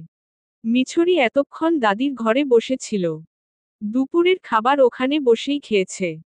বড় ভাবির মুখে স্বামীর আগমনী সংবাদ শুনে ছুটে এলো ঘরে। তবে আজ আর জড়িয়ে ধরল না, কাছেও ঘেঁষল না। মুখ ফিরিয়ে খাটের শেষ মাথায় গিয়ে বসল। দূরে বসলা কেন? ফাহমিদারে দেখলাম খাওয়ার সময়ও জামাইরে কাজ ছাড়া করে না। শিখতে পারো না কিছু? বিদ্রুপ করে বলল নাজির। মিছরিও তোত্তাছোড়া স্বরে বলল, শিখতে তো আপনিও পারেন। এক সপ্তাহ পর বউয়ের কথা মনে পড়ল? নাকি বউ যে আছে সেটাই ভুলে গিয়েছিলেন? নাজির বুঝল স্ত্রীর অভিমান। দূরত্ব কমিয়ে নিল। পেটে হাত রেখে বলল, নড়াচড়া করে না? আপনার মতো গাধা নাকি যে নড়াচড়া করবে? তুই গাধা। পেটে থাকতেও নড়ে। কথা বলবেন না। আব্বার কথা এখানে এসেছেন, জানি না ভেবেছেন? জানবাই তো, পাকনা যে। কাপড় চোপড় গুছিয়ে রেখেছি। এখনই বের হব? নাকি বিকেলে? কেন, যাইবা কই? থাকবেন এখানে? না।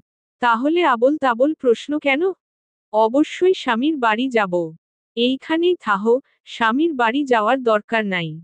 কেন? এমনি। মজা করছেন? না। তাহলে কেন? পরিস্থিতি ভালা না। আমি আপনার সাথেই থাকব। তোমারে কেউ জিগাইছে? শালিকের কি হবে? হেইডা হের জামাইয়ের চিন্তা। তোমার আমার না। বসা থেকে উঠে দাঁড়ালো নাজির। যাওয়ার আগে বলে গেল, নিজের খেয়াল রাইখো। কোনো কিছুর প্রয়োজন হইলে জানাইও, পাঠাইয়া দিমু। সময় মতন তোমারে আইয়া লইয়া যামু। তারপর পিছু ফিরে একবারের জন্যও তাকালো না সে। সেই যে পাষণ্ডের মতো চলে গেল আর এমুখো হলো না। বহুদিন পরের কথা। জ্যৈষ্ঠ পেরিয়ে শেষ আষাঢ়ের অলস দিবস।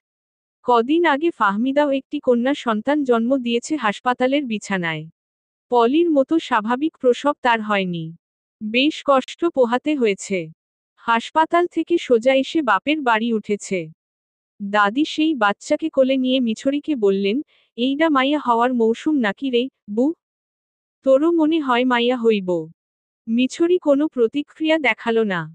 আজকাল সে কথা কম বলে, চলতে ফিরতে কষ্ট হয়। মাঝে মধ্যে মাঝরাতে ঘুম ভেঙে যায়। দাদিকে জড়িয়ে ধরে কেঁদে বলে, মনে হয় আমি আর বাঁচব না। পেটে কি যেন লাফায়, খুব ব্যথা করে। আমার বাচ্চাটার কি হবে, দাদি? ওর বাপটা কোথায় গেল? আমার কিছু হয়ে গেলে তোমরা ওই লোককে ছাড়বে না। সৈয়দুন নেছা সেই মাঝরাতে উঠেই দোয়া সূরা পড়ে নাতনির পেটে তেল মালিশ করেন। মাথায় হাত বুলিয়ে সান্ত্বনা দেন, এত জামাই পাগল হইলে চলে না। ধৈর্য ধর, বু। বেড়ায় যাইব কই? পোলাপাইনের টানে হইলেও ঠিক আইয়া পড়ব।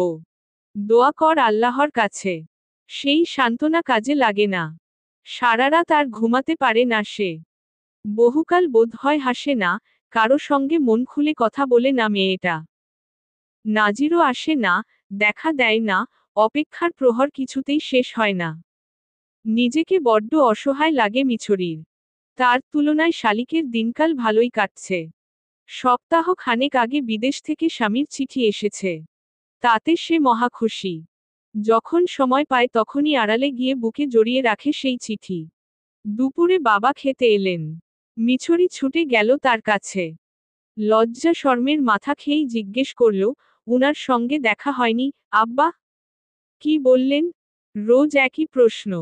আদরের কন্যাকে মিথ্যে বলতে কাশেম আলীর ভালো লাগে না। তৎক্ষণাৎ প্রশ্নের উত্তর না দিয়ে জিজ্ঞেস করলেন, তুমি নাকি খাওয়ায় খুব অনিয়ম করো, আম্মাজান? এইগুলা কি ঠিক? এখন আর করি না। দুপুরে খাইছো কিছু?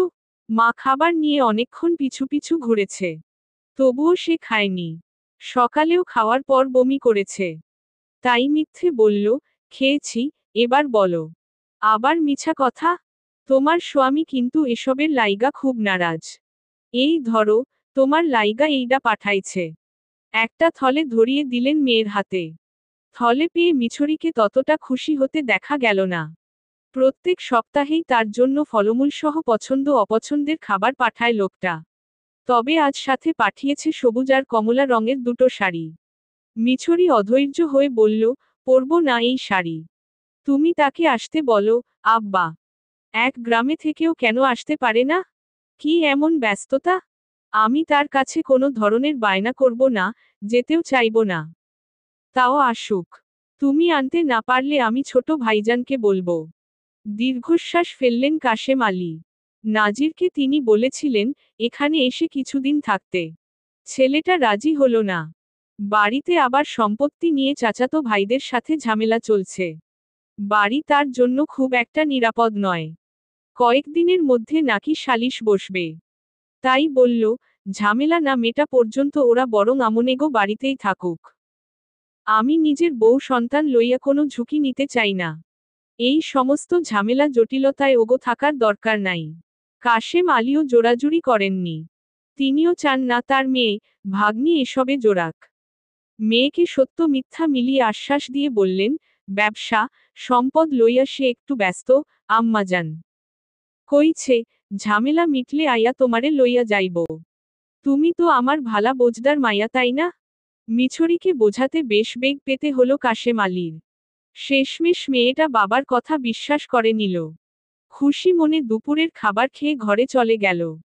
তারপর স্বামীর পাঠানো শাড়ি পরে বসে রইল। উত্তর পাড়ার ভিটের জমিতে নতুন ঘর তোলার কাজ ধরেছে নাজির। সপ্তাহ খানেক আগে কর্পোরেশনের কিছু জমি বিক্রি করতে কাগজপত্র নিয়ে বসেছিল সামিউল। তাতেই যেন গরমিল লেগে গেল। নিজের চোখকে বিশ্বাস করতে না পেরে ফের ছুটল ভূমি অফিসে। বাবা জমি হস্তান্তর করেছে। কার নামে? নাজির আর নৌশাদের নামে। বাড়িতে চেঁচামেচি শুরু হয়ে গেল। মর্জিনা ধমক দিয়ে বললেন, চিল্লাস কেন, পাড়া? মাছের বাজার পাইছস? 2 দিন পরপর কাওয়ার মতন গলা উঁচা হইয়া যায়। মর্জিনার দিকে ফিরেও তাকালো না সামিউল। একইভাবে চেঁচিয়ে ডাকল, নাজির। মাথামোথা কিন্তু খুব খারাপ। বাহির হ, হালার পুতো। নাজির গোয়াল ঘরে দাঁড়িয়ে আছে। কোরবানি ঈদে চড়া দামে 3টা গরু বিক্রি করেছে। সাথে কম দামে কিনে এনেছে আরও একটি ষাঁড় গরু।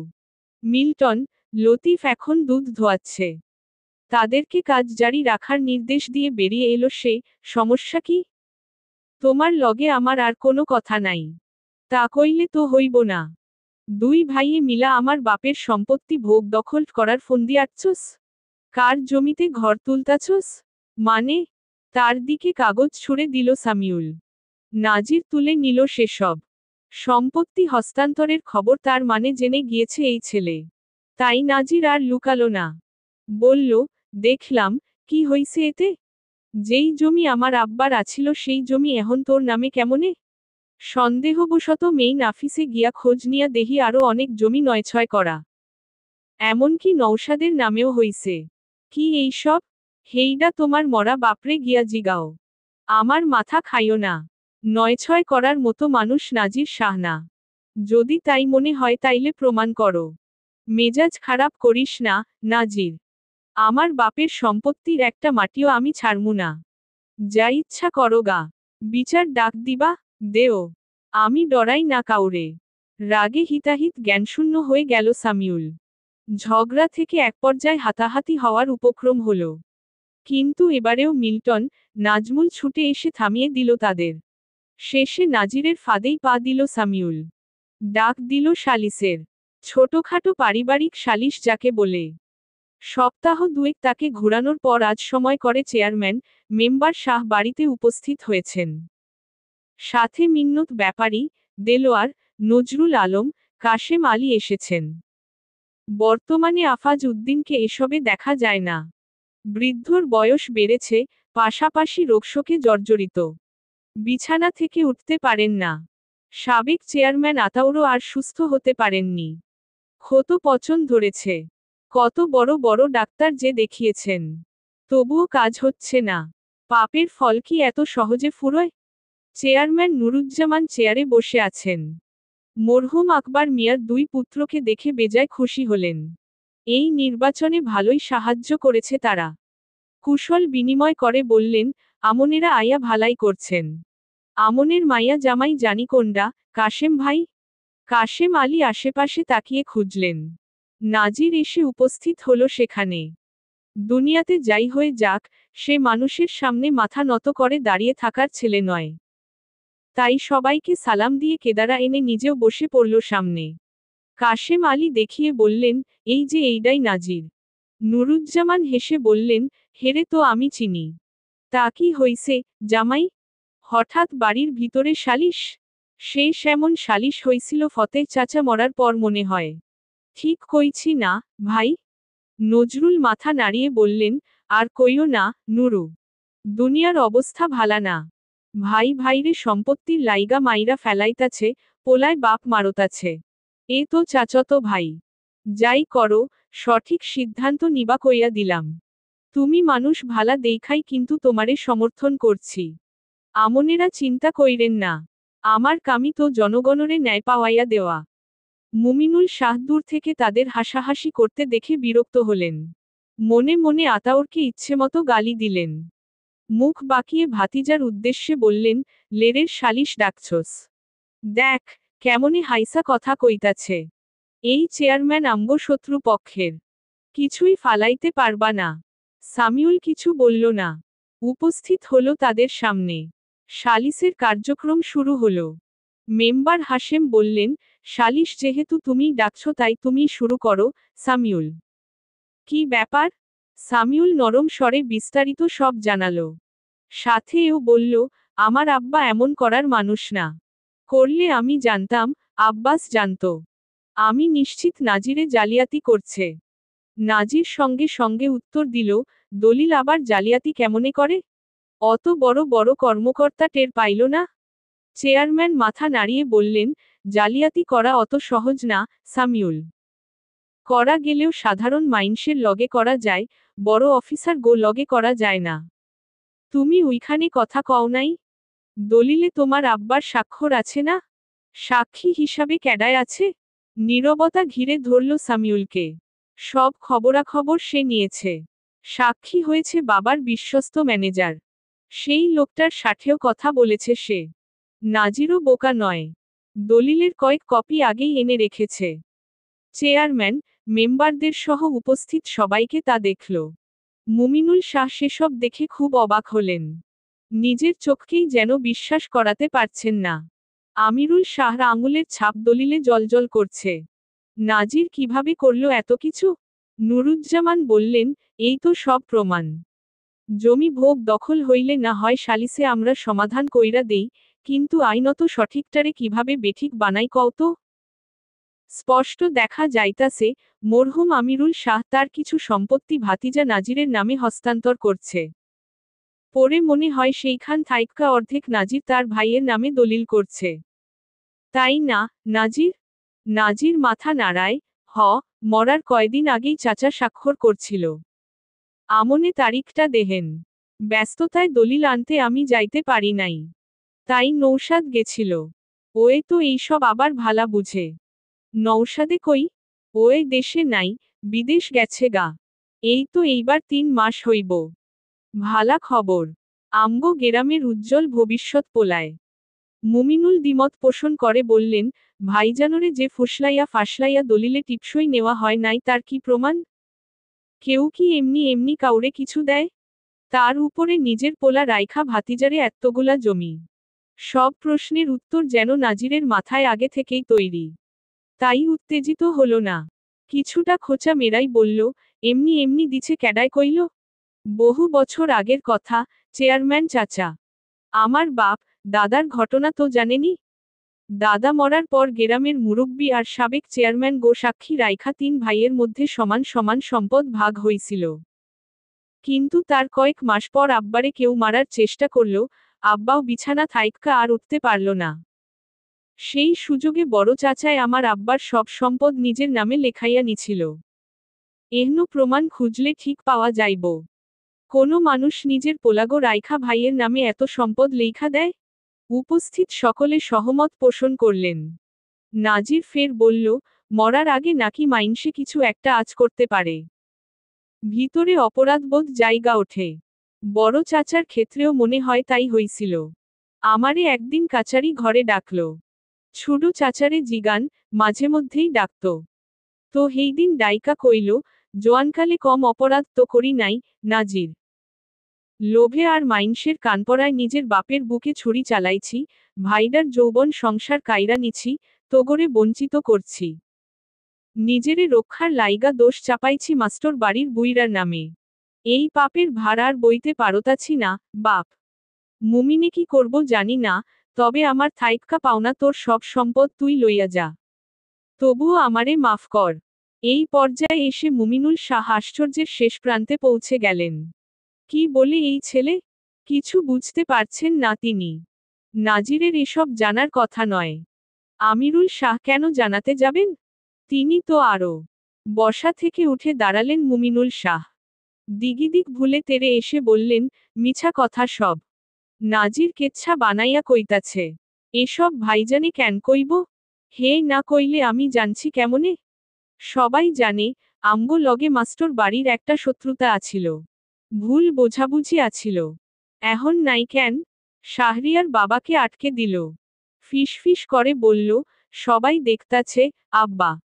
মুমিনুল শাহ পিছু হাটে ধপাস করে কেদারায় বসে পড়লেন। ভয়ে তার ঘাম ছুটে গিয়েছে। কাশেম আলী অবাক হওয়ার ভান ধরে বললেন, আমগো আব্বায় মাঝে মধ্যে কইতো, এই সব কিছু ফতেহ চাচার 2 পোলায় করছে। হাছাই নাকি? কি ভয়ঙ্কর! নুরুজ্জামান গলা ঝাড়লেন, পুরাইন্না কথা আপাতত বাদ দেই। আমার আবার একটু তাড়া আছে, কিয়ের নিবন্ধন কার্ডে নাকি স্বাক্ষর দিতে হইব। তো শেষ কথা হইল, দলিলে উল্লিখিত জমির মালিক বর্তমানে নাজির শাহ, নৌশাদ শাহ। হেগো জমি হেরা যেমনে ইচ্ছা ভোগদখল করতে পারব। তোমরা বাধা দিলে আইনের খেলাপ হইব। তবে সন্দেহ থাকলে মামলা মোকদ্দমা করতে পারো। কিন্তু সেইখানেও সমস্যা। পুরাইন্না কাহিনী বাহির হইয়া আইতে পারে। তুমগই ঝামেলা। তাই মিলমিশ কইরা থাকো। নিজেগো মাঝে কাইজ্জা ভালা না। আইজ তাইলে উঠি। মরহুম আকবর মিয়ার 2 পুত্রের উদ্দেশ্যে এবার বললেন, নজরুল ভাই, কাশেম ভাই দাওয়াত দিতাছেন কবে? অনেকদিন হয় ভাবিগো হাতে রান্ধা খাই না। বিবি তো খালি আইতে চায়। নজরুল আলম তার সঙ্গে যেতে যেতে বলল, কি কও, নুরু? তুমি নিজেগো মানুষ। আবার দাওয়াত লাগবো? যখন ইচ্ছা আমগো বইনেরে লইয়া আইয়া পড়বা। নুরুজ্জামান হেসে দিলেন। কাশেম আলী তাদের পিছু যাওয়ার আগে জামাতাকে বলে গেলেন, হুদাই কোনো ঝামেলায় জড়াইস না। মুখটারে একটু ক্ষান্ত দে। তারা অদৃশ্য হতেই উঠে দাঁড়ালো নাজির।